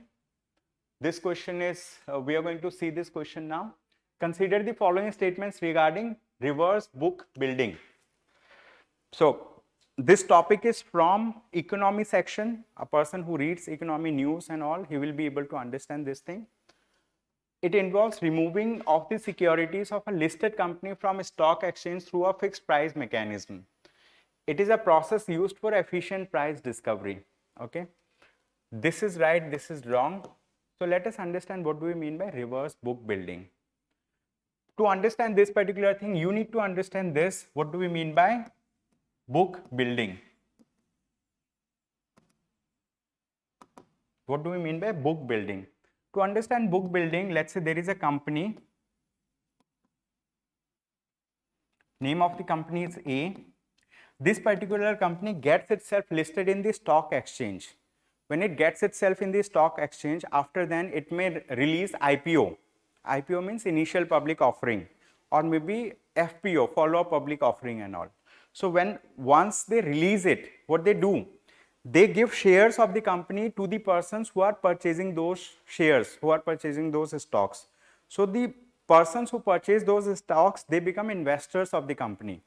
So when people become investors, so people are paying money to the company. So like, when you are selling the shares of the company, you are getting money in the company to expand the company. So that's why there are companies who want to, let's say like, expand their business. They have just one unit, they want to open 10 units across India. Maybe one manufacturing unit, they want to open 10. They need more money. How they can get money? Either they can take loan from the banks, right, for which they have to pay regular interest to the bank, or they can, let's say, list their company in the stock exchange. They can give ownership of the company to the people, and those people who are going to invest, they become shareholder. If company makes profit, those people will be profited.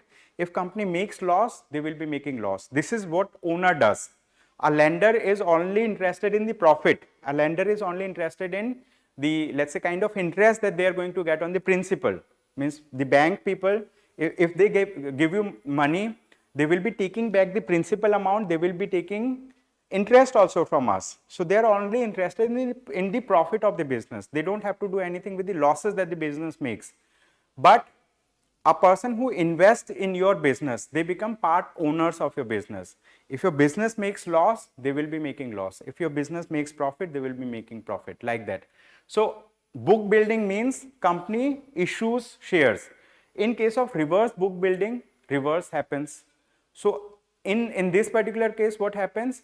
People, like, people who have invested earlier, those investors now want to sell, right, their shares to the promoters of the company.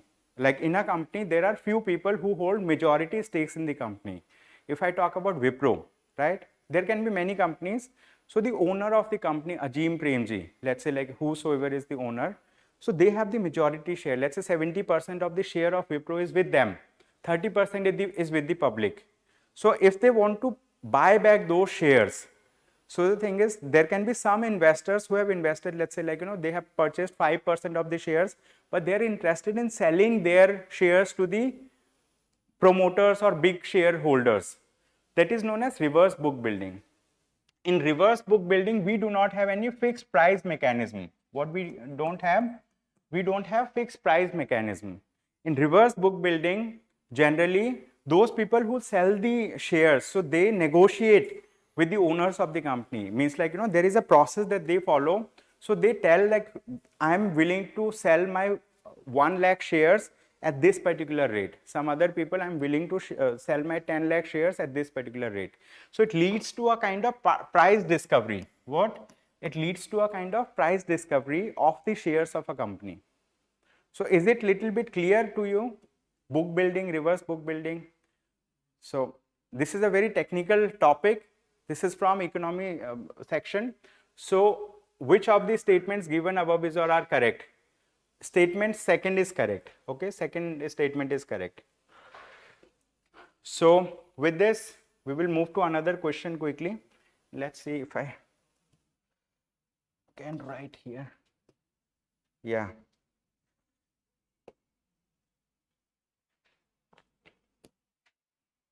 So we have another question. It says, with reference to gift nifty, consider the following statements. They have given 3 statements. Quickly we will understand, right? It is the first cross-border initiative connecting capital markets of India and the USA. This is wrong. It is not USA. It is Singapore. Right? I'm going to make you understand what is this technically so that you can appreciate this thing. Any trading member of Indian or foreign setting up its office through subsidiary model can start trading in the Gift Nifty products by taking membership of NSE 9. This is right. Gift Nifty contracts are denominated in US dollars, which reduces the currency risk and conversion cost for international investors. This is also right. So how many of the above statements are correct? Only 2. Let me make you understand what is this. Many of you may not have read economy yet. So generally, like in India, you might have heard about Nifty 50. Nifty 50. So what is Nifty 50? So like we have National Stock Exchange. In National Stock Exchange, there is a list of top 50 companies, right? Top 50 companies. So these top 50 companies keep on changing after, let's say, like, after maybe 6 months or a year. If a company performs well, so it comes to this thing. So Nifty 50 is a kind of index that showcases how the top 50 companies are performing who are listed with the National Stock Exchange in India. So if you want to trade in Nifty 50, if you want to, let's say, trade in this particular index, you have to get a, let's say, like, you need to create a demat account. There is an account which is known as demat account, dematerialized account. So after creating demat account, you can trade in individual stocks, or you can also trade in, let's say, indexes. There is Bank Nifty, there is Nifty 50. There are many things like this. You can trade on them. This is the thing. Similarly, what happens, you might have heard about this Gift City in Ahmedabad in Gujarat. So this is Gujarat International Financial Center. So what this Gift City is doing in Nifty 50, basically, like, Indian companies are listed. Only Indian companies are listed. However, those shares can be purchased by Indian citizens also. Shares can be purchased by persons who are not from India. But this Gift City over here, I mean, like, we are enabling a mechanism where Indian shares can be purchased, let's say, like, by people from other stock exchanges also. So in case of this one, in case of this Gift Nifty, right, this Gift Nifty, our Nifty 50 shares will be traded where? In Singapore Stock Exchange. But the thing is, like, it will be traded in Singapore Stock Exchange and anyone can purchase it. So there is a collaboration between Government of India and Government of Singapore, and they have also increased the time horizon. In India, if you want to do trading in shares, so there is a fixed time window, means like from 9:30 a.m. in the morning till 2:30 or 3 p.m. So there is a timing during which you can trade in shares. You can trade, let's say, you can sell or buy shares of companies in a stock exchange. Similarly, in Singapore, they have a different time frame, right, during which you can do the trading. And since they have collaborated, they have increased the time frame that anyone who want to trade in these derivatives, they can trade in those extended hours, either from India, from Singapore. And they have pegged the price of this thing with the US dollar. Why US dollar? Because US dollar is considered to be the most stable currency in the world, right? People prefer to sell and purchase things using US dollar in the international market. So that's the reason. Okay. So here only 2 of these statements are right. Statement 2 and 3. So some questions may seem to be difficult, either science and technology or maybe economy related, provided, I mean, like, if you understand the topics, you may be able to understand well. Otherwise, you need to go through the explanation to learn more about it. So we have another topic. Which of the following best describes the meaning of the term dotted land? Dotted land. Anyone who can answer this particular question, dotted land related question?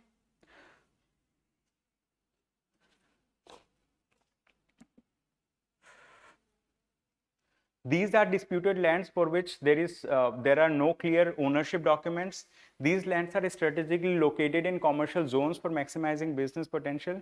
These lands are aimed at promoting export-oriented industries. These lands are allocated to tribal communities to ensure the rights over this particular thing.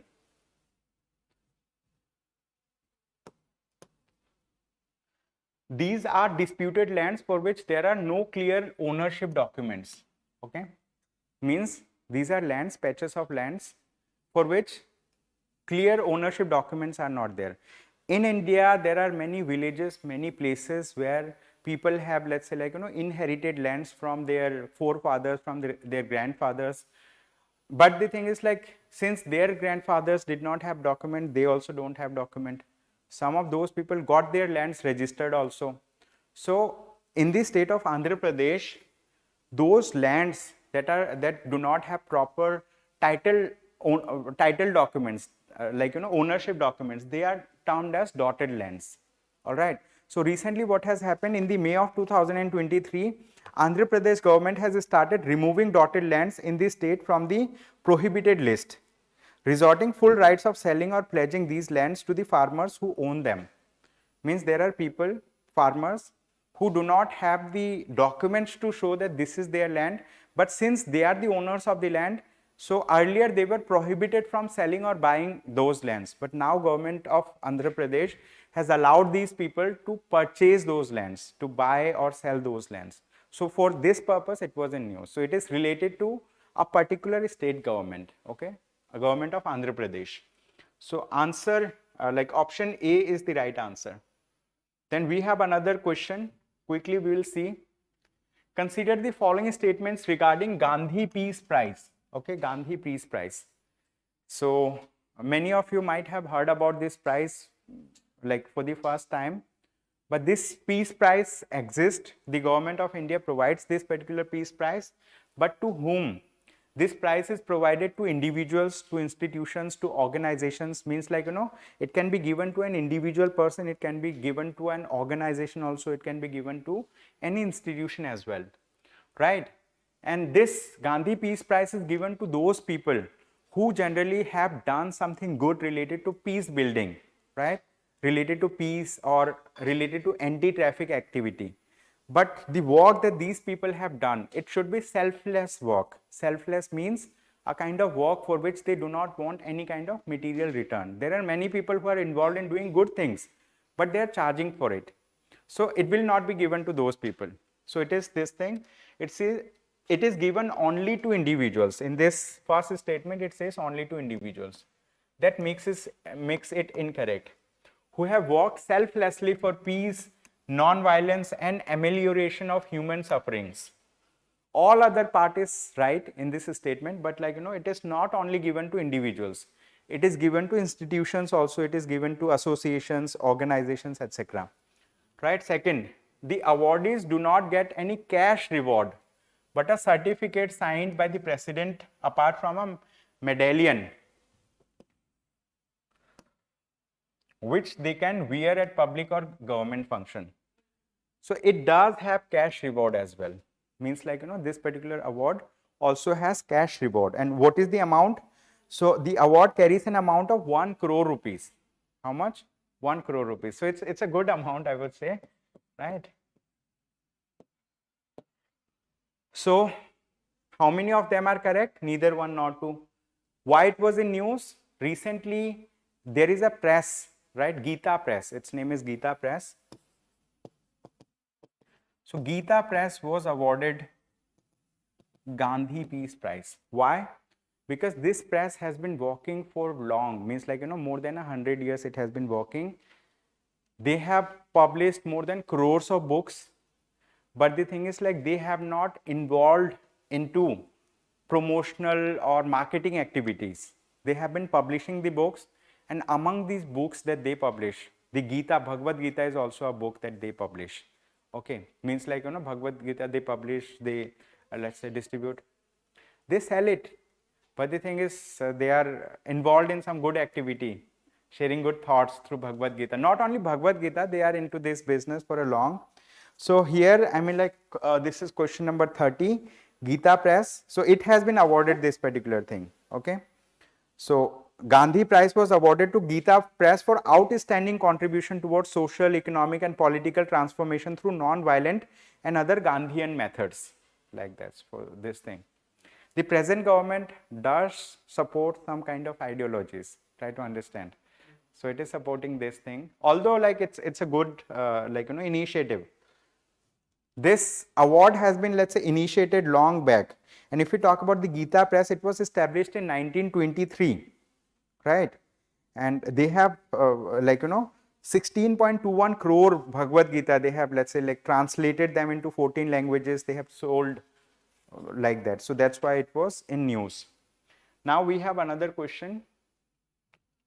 This is question number 81. The term Title 42 often seen in the news is related to which of the following? Title 42 is related to COVID restrictions. So the United States of America, what it has done during COVID timing, a lot of people from other countries started migrating towards USA, including from Mexico. From Mexico, huge number of people were coming towards USA. That time Donald Trump was the president. So like, he has created big fans and all. So he wanted to stop those people from coming to USA. So it was kind of restrictions were put because of COVID-19. So it is known as Title 42. So this restriction was put during the COVID time, but recently it was in news because this restriction has been lifted now. Now, I mean, like, no further restriction exists. So that's why it was in news. So it is COVID restriction. So it is related to Donald Trump. All right.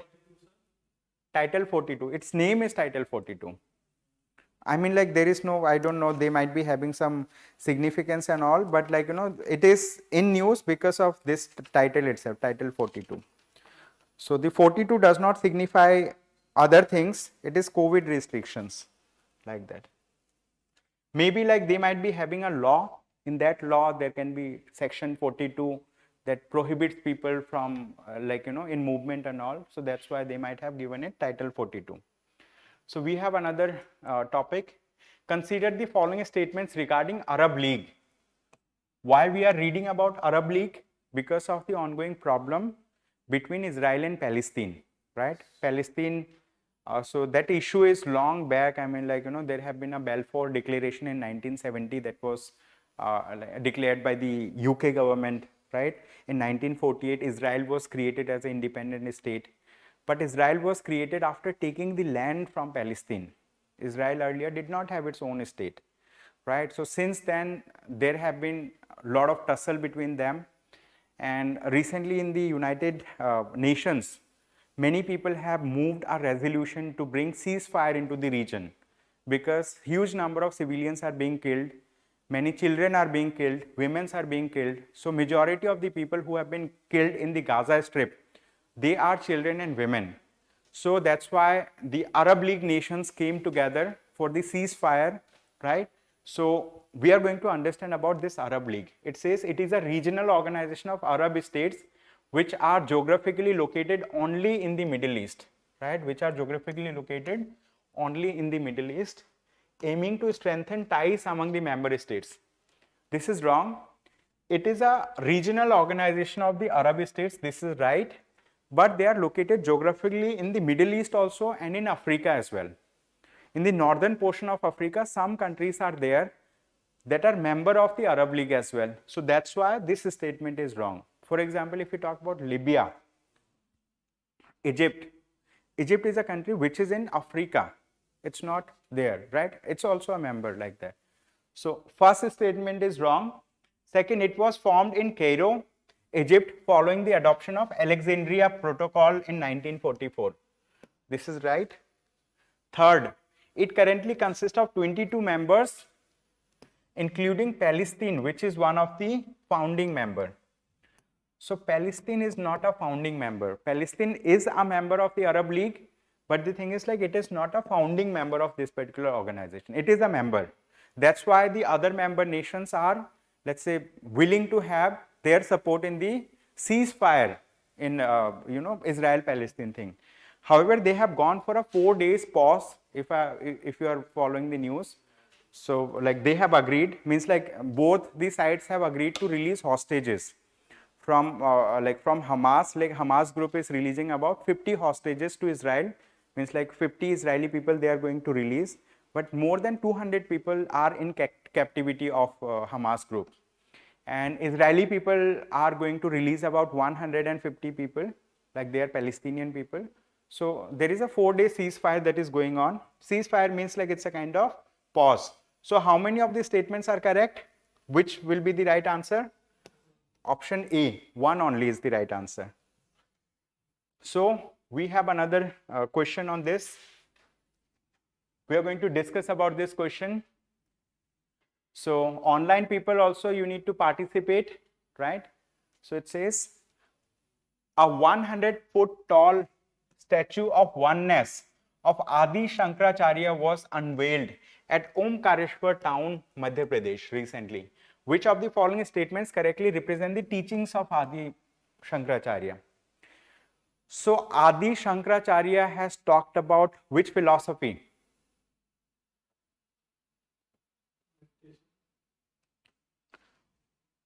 He has talked about meditation, right? क्या बोलते हैं उसको? आदित्यवाद, Advait Vedanta, Advaitvad. Advaitvad means oneness, no dualism. Dualism means, like, like here he has talked about that there, he said that there is only one supreme being, which is the supreme soul. And he worships, let's say, like, he says, Adi Shankaracharya says that, like, God, like, do not assume different forms.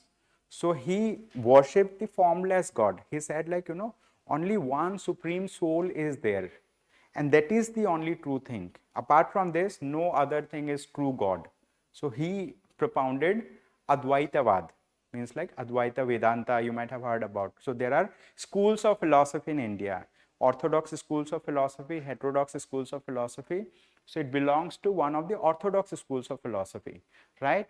So now, apart from this, he said the like his best means of salvation was meditation. Salvation was to be obtained through devotion. Knowledge can alone lead to salvation. This is what he said.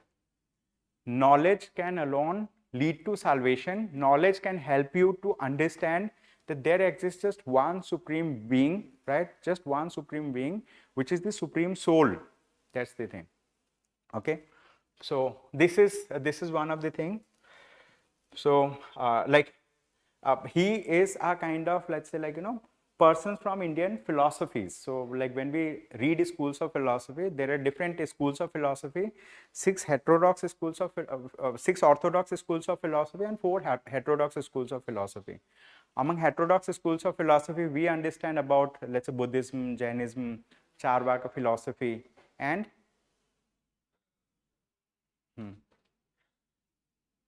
so you need to learn about this.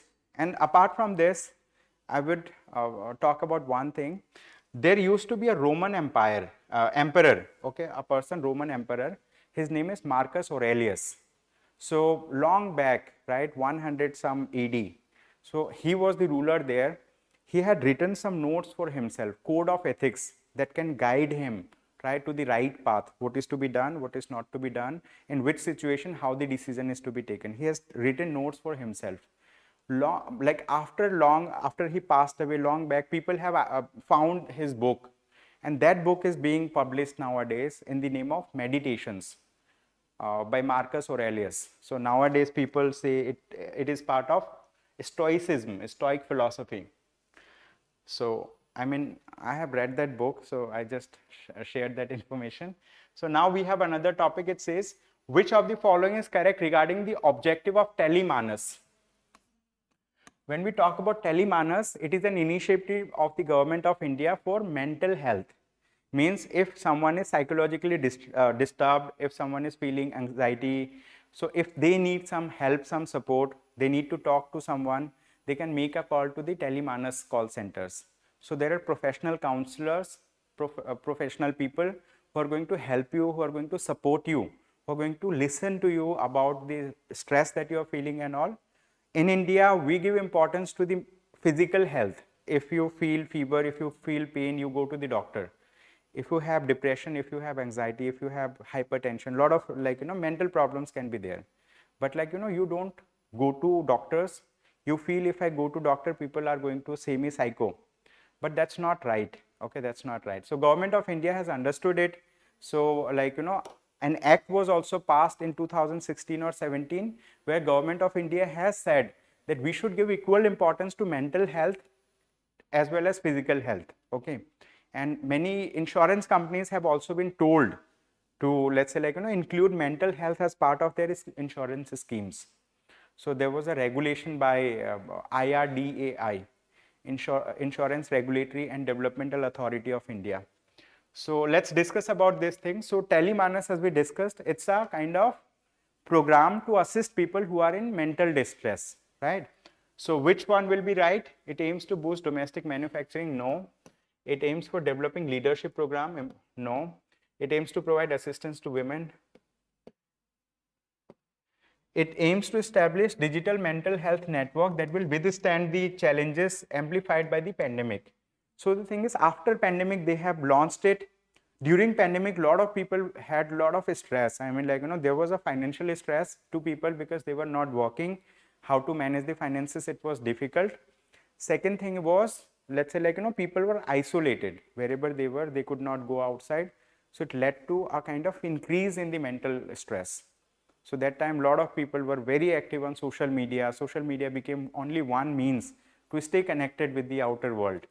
Otherwise, you were not allowed to go. Like for 40 days, there was total lockdown, right? So all of us can recall where we were during lockdown. So now we have this. I mean, like in lockdown, I was here itself in ORN. In ORN, in let's say like one of the, let's say, PGs. I was there. So now we have this. It is a robotic spacecraft that has been on a 7-year mission to collect and return samples from an asteroid called Bennu, which is billions of kilometers from Earth. The mission in the paragraph refers to OSIRIS-REx. So OSIRIS-REx mission has been launched by which organization? NASA, National Aeronautics and Space Administration. So this is a space agency of the United States of America. So they have launched a mission. In the part of the mission was to go to a asteroid, right? There is an asteroid belt, right? And they have identified an asteroid which is known as asteroid Bennu. Its name is Bennu. From the surface of the asteroid, it will go from there. It will collect sample. It's going to bring that sample back to Earth, right? That was the mission. So it has gone in 2016. They have launched, right? It took about 2 years of time for this particular mission to go.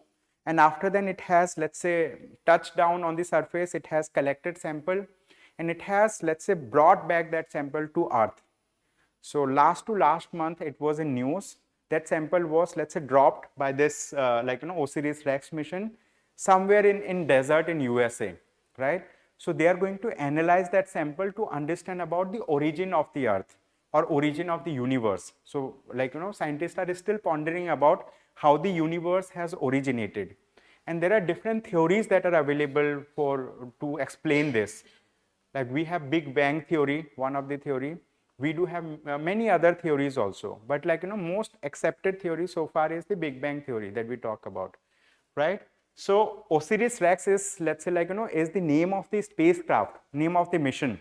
And its full form I'm going to talk about. So it is question number 85.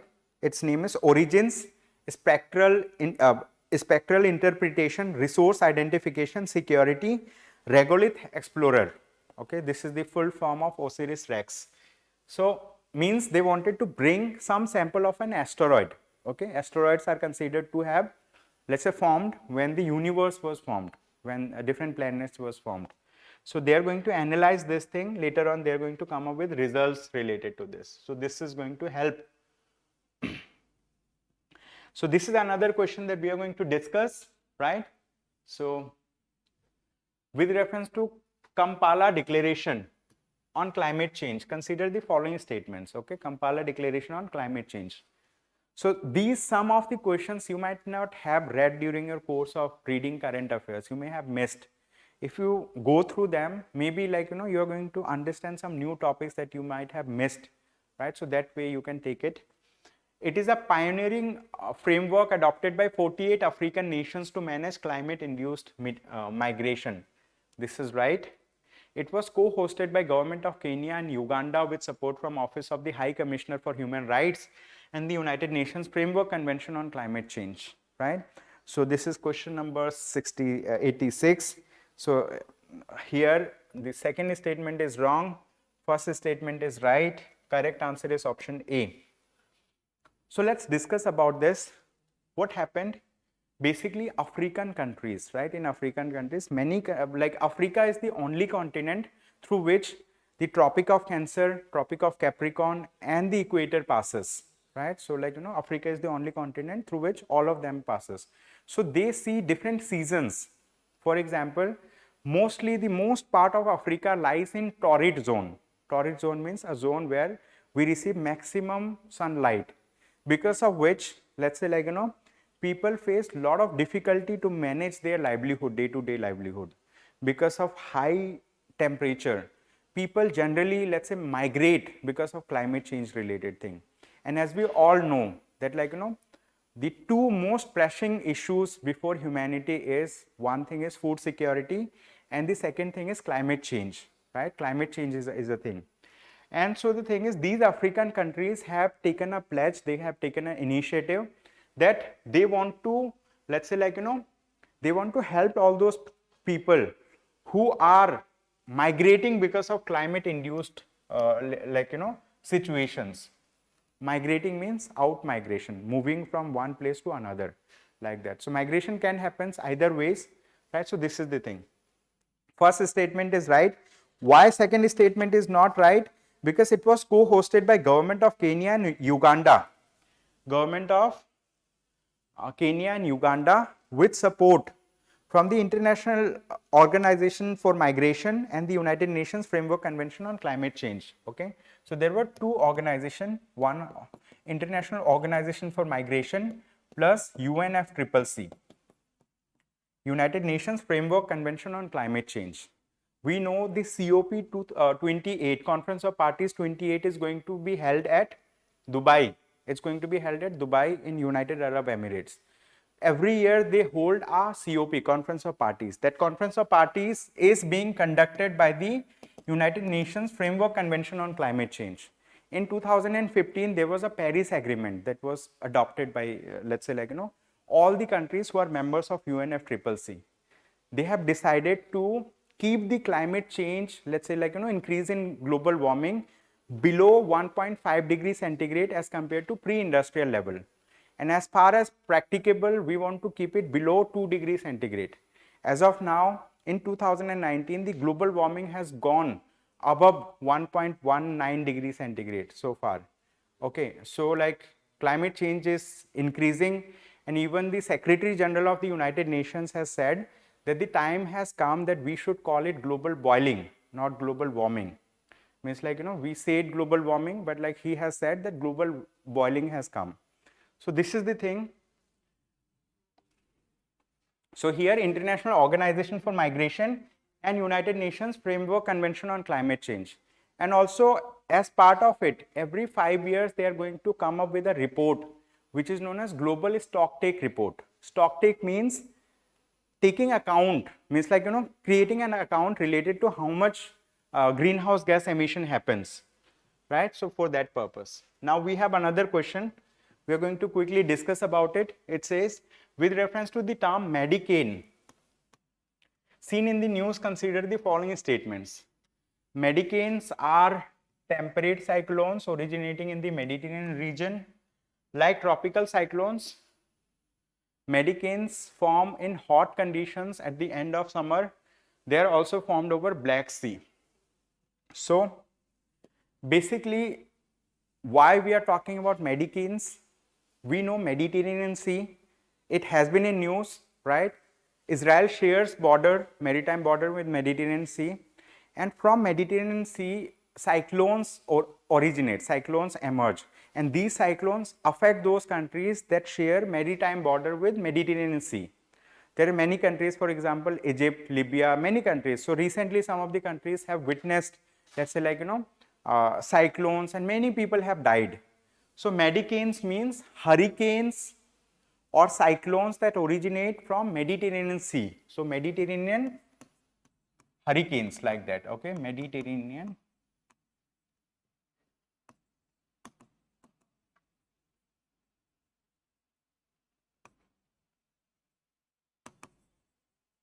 hurricanes or Mediterranean cyclones, like that. So they have written Mediterranean hurricanes. Okay, so initial letters of the Mediterranean Sea and last letters of the hurricanes, like that. Okay, so this is the thing. So first statement is wrong because like it is not temperate, but it is kind of tropical cyclones. Why tropical? Where does Mediterranean Sea lie? It lies in the tropical region. How many countries share border with Mediterranean Sea? 27. 5 countries. Huh? Huh? 14 to 15. Dekho, you need to see this particular thing. Around 22 countries share border with Mediterranean Sea. Why it is important? Because Mediterranean Sea is connected with Israel. Means like Israel shares its border and Israel is in news, Israel-Palestine. So if they are asking a question from mapping, they may ask a question from this region as well. We read about Black Sea, we read about Mediterranean Sea, but like, locate these countries. Around 22 countries are there, right? It can be more than that. You don't need to remember the name of the countries. At least number of countries is important. Okay, go and search about it. That will be important. So this is question number 87. Question number 87 says, like, like tropical cyclones, medicanes form in hot conditions and in at the end of summer. So these two statements are right. They are also formed over Black Sea. So recently it has been noticed that in Black Sea also similar incidences have been noticed. So they have also been named as medicanes. Okay. So only 2 of them are correct, which is second and third statement. Okay. So you need to read, I mean, like, current affairs little more. Then we have another. Often seen in the news, the term Atlantic Declaration refers to protection of marine ecology of Atlantic Ocean, European Union Pact to address this, economic partnership between USA and UK, treaty to address the plastic pollution. Okay. So there was an economic partnership between these two countries, USA and UK. This is known as Atlantic Declaration. Okay. So correct answer is option C. What is the full form of this Atlantic Declaration? It is known as the Atlantic Declaration, a framework for our 21st century US-UK economic partnership. So US and UK are considered to be the oldest democracy in the world. Means like UK is the oldest democracy. Later on, like in USA also, there was, let's say, like, movement of people for freedom, and so they have created Bill of Rights for the people. So that's the thing. So they have created an economic partnership between them. So this is just in news. It's not directly connected with India. So there is less likelihood of this question to be asked. But like, since it's in news, so we asked a question on this. Then we have another topic. This is important. Okay, this is important for UPSC prelims also. So let's see. Consider the following statements regarding International Organization of the Supreme Audit Institution. It was recently in news also. Okay, it was recently in news. So it has a special consultative status with the Economic and Social Council of the United Nations, which is known as ECOSOC, Economic and Social Council of the United Nations. Its governing board meets annually to provide strategic leadership, stewardship, and continuity of INTOSAI activities. This is also right. Then we have the Comptroller and Auditor General of India as a member of the governing board of the INTOSAI. This is also right. So the Comptroller and Auditor General of India, it is a constitutional post in the Constitution of India, like it is mentioned as a constitutional body. And one of the former CAG has written a book also. Vinod Rai, he has written a book, Not Just an Accountant. Name of the book is Not Just an Accountant. So he has mentioned about the role of CAG, what the Comptroller and Auditor General of India does, right? So basically, like, this is related to a body which is International Organization for Supreme Audit Institutions. Means like from different countries, every country has some kind of audit institution. So India also has an audit institution which is CAG, and CAG audits the accounts of the government of India, it audits the accounts of the state governments, it audits the accounts of the public sector undertakings that the government of India has. It audits accounts of almost all government entities. So that's why it is a very important institution. All right. So all the 3 statements are right. Correct answer for this question is option C. Okay, option C is the right answer in this case. So with this, we will quickly move to another topic. It says, consider the following statements. We have two statements. India has notified greater number of critical minerals than the USA to drive its clean energy push. This is wrong. Geological Survey of India has been given the responsibility to periodically update the list of critical minerals for India. So neither one nor two. Basically, what is critical mineral? So every country, right, every country in the world has some geographical territory. And because we have geographical territory, in every part of the country, there can be one or other mineral that may be critical, that may be important for the economy of the country, and those minerals may be helpful for the defense of the country as well. So the United States of America has notified a list of having around 50 minerals that they consider as critical for their defense and for their economy. Similarly, Government of India has also listed about 23 minerals that the Government of India feels that, like, it is critical, it is important for us, right?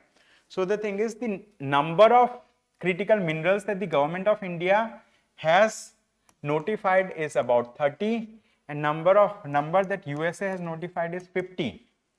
I mean, these numbers are not important, but we need to understand the concept of critical minerals. So this is the thing, okay? So like the number that India has notified is less than USA.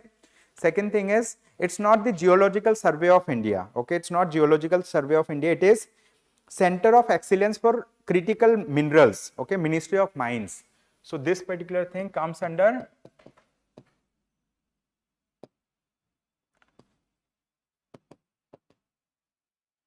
Ministry of Mines. Okay, we have a ministry, this is Ministry of Mines. It does have a center which is known as Center of Excellence for Critical Minerals, CEM. Center for Excellence for CECM, Center of Excellence for Critical Minerals. So this particular body has been given the responsibility to periodically update the list of critical minerals of India. This is important, okay? So correct answer is option D, all right? So option D is the right answer. So I think this was the last question, right, of current affairs. We discussed 25 questions from current affairs and 10 questions from science and technology. So any question from these or any other topic that you have read in current affairs or in science and technology? Online people also, if anyone has any question, you can type your question, you can write. So I'm going to, let's say, I'm going to try to help you with that. Current affair, are you reading regularly? Okay. Huh? Lagrange point. Lagrange point, na? Just a minute, huh? Just a minute.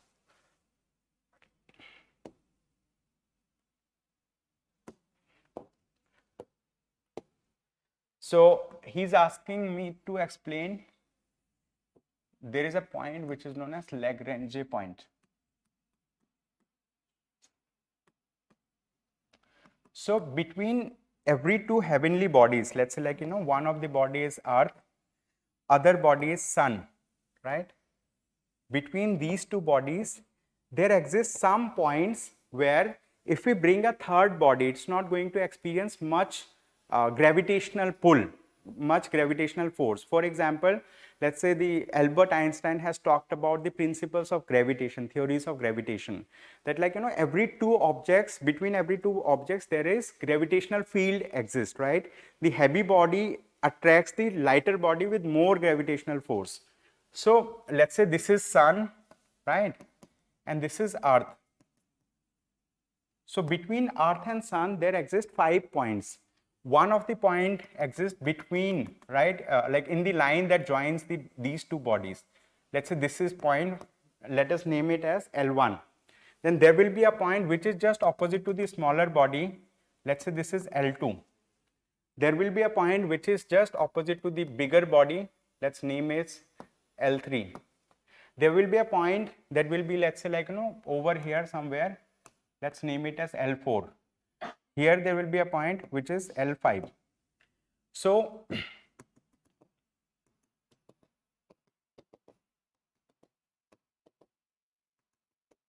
like this. So what happens among all these L points, right? Among all these L points, some L points are considered to be less stable, other L points are considered to be more stable. Which L points are more stable? This L4 and L5 are the more stable Lagrange points. This L1 is relatively less important, and here from India, the Indian Space Research Organization has launched a spacecraft which is known as Aditya L1. What? We have launched something which is known as Aditya L1 mission. So this Aditya L1 mission that we have launched, it is a solar mission. Means like through this mission, we want to study the sun. We want to study about various properties of sun, like sun emits some kind of, let's say, rays. These are known as like coronal mass ejection that happens. So we have launched that spacecraft. It is going to come to this particular point, and here it is going to experience less gravitational pull from Earth and from sun also, because like these two bodies let's say like balance out each other's gravitational pull at this particular point. This point, L1 point, is about 15 lakh kilometer away from sun, from Earth, okay, 15 lakh kilometer away from Earth. And this particular distance from the Earth to L1 point is 1% of the total distance that is there from Earth and sun. Means like 99% distance is from L1 point to the sun. And this particular point that is there, this is around 4 times the distance between Earth and Moon. Means like, let's say like we have a moon over here, this is moon. So the distance that we have between Earth and Moon, this particular distance between Earth and L1 point is 4 times of it. So Lagrange point, the concept of Lagrange point is that in Lagrange point, if we bring any third body, if we bring any third object, that third object will be relatively stable here, right? It will not be pulled towards the Earth, it will not be pulled towards the sun. It will be able to stay there sufficiently with more stability. It is going to use lesser fuel to stay over there, okay? And why we have sent the Aditya L1 to this point itself? Because this point is very near to sun. So between L1 and Earth, there will not be any other body. So from here, let's say like we are going to have a clear view of the sun. That is one reason. If we send it here, if we want to study the sun from here, so it's going to be a more distance. Whatever we want to study, that should be near to sun. That's why. Okay, this L1 point is this thing. So it is at a state of equilibrium. Then there is a concept of this is known as halo orbit. Halo orbit around the sun, like around L1. So what is this halo orbit? Basically, the thing is, Earth revolves around the sun in an orbit. Earth, what Earth does, just a minute, huh?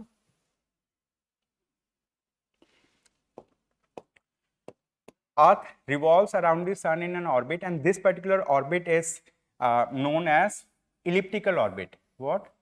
We call it as elliptical orbit. Let's say this is the location of sun, right? This is elliptical orbit. So every ellipse has 2 focus. One of the focus is known as F1, other focus is known as F2. They are together known as foci. So the thing is, every planet that revolves around the sun, they revolve in an elliptical orbit. Let's say this is Earth. So it is going to revolve around the sun in an elliptical orbit, right? And so it is revolving. So the thing is, nearest point between Earth and sun is known as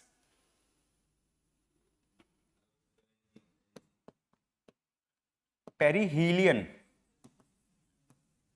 The farther point, if let's say Earth comes over here, this particular distance will be known as aphelion. In case of sun and Earth, we say it helion. In case of Earth and Moon, we say it perigee, apogee, like that, okay? So this is the thing. And like why they revolve around like in elliptical orbit, this has been explained by a scientist. His name is Kepler. So Kepler has given 3 laws. What? He has given 3 laws. These are known as laws of planetary motion. So one of the law 1 of Kepler, it says every planet that revolves around its own star, they revolve in a elliptical path. Then the second law, Kepler's second law says Kepler's second law says that over here, so the planet that revolves around the sun, so they will be sweeping equal amount of area in equal time interval. Means like, you know, from let's say this is point 1 to point 2. If it comes, so it's going to sweep this much area, whatever time it takes, let's say t1 time. If this particular planet is away from let's say Earth, and if it sweeps this particular area from, let's say, you know, this point 2 to point 3, right, it takes this time. So they will sweep equal area, whatever is the area between these 3 points, right? This is known as sector. So this area will be same. That is known as law 2 of the Kepler. So Kepler's law 2 simply says if planets are near to the sun, they will be moving at a faster speed, faster rate. If they are away from the sun, they will be moving little slower rate. And then the third law, like Kepler has given 3 laws, and the third law says, law 3, it says the time period, square of the time period of revolution of a planet is proportional to cube of semi-major axis. Means semi-major axis, what is this? Basically, let's say this is the ellipse. Once again, we will draw an ellipse. In this ellipse, let's say this is the line that joins the 2 extreme points. If at the center, let's say, like, you know, over here, this particular distance, the half of this distance is known as semi-major axis. And if we draw it this way, this is known as semi-minor axis, B. Okay, so this is semi-major axis. A is semi-major axis.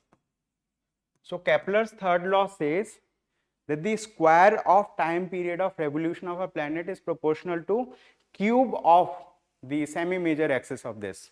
Okay, so this is, I mean, like, this is about the Lagrange point, and just a related concept I have just shared, right? What is halo orbit now? Let us understand. Earth is moving like this. This particular point L1 is also going to move with Earth. Means like it's not the case that Earth will be moving here, L1 will be here itself. It is also going to move like this. And the orbit that it will be making around the sun, it is known as halo orbit. So this is the concept of halo orbit. So this is the thing. I mean, so any other question from science? So that will be all. So thank you so much, everyone, online people who have participated so well so far. I hope you have a good day ahead. I think I need to go and turn off this thing from there. Okay then, huh? See you. Acha, environment and geography related thing will be taken by Lakshmikant Jaibhe sir. I think he has recorded, or he is going to record, and after then we are going to upload it in YouTube channel. So that has not happened today. So with this, I mean, like, you know, the discussion ends. Generally, I am given the last slot every test. So I take the discussion at the last. No. Always, like, you know, I have been given the last slot. That's the thing. Thank you so much. Thank you.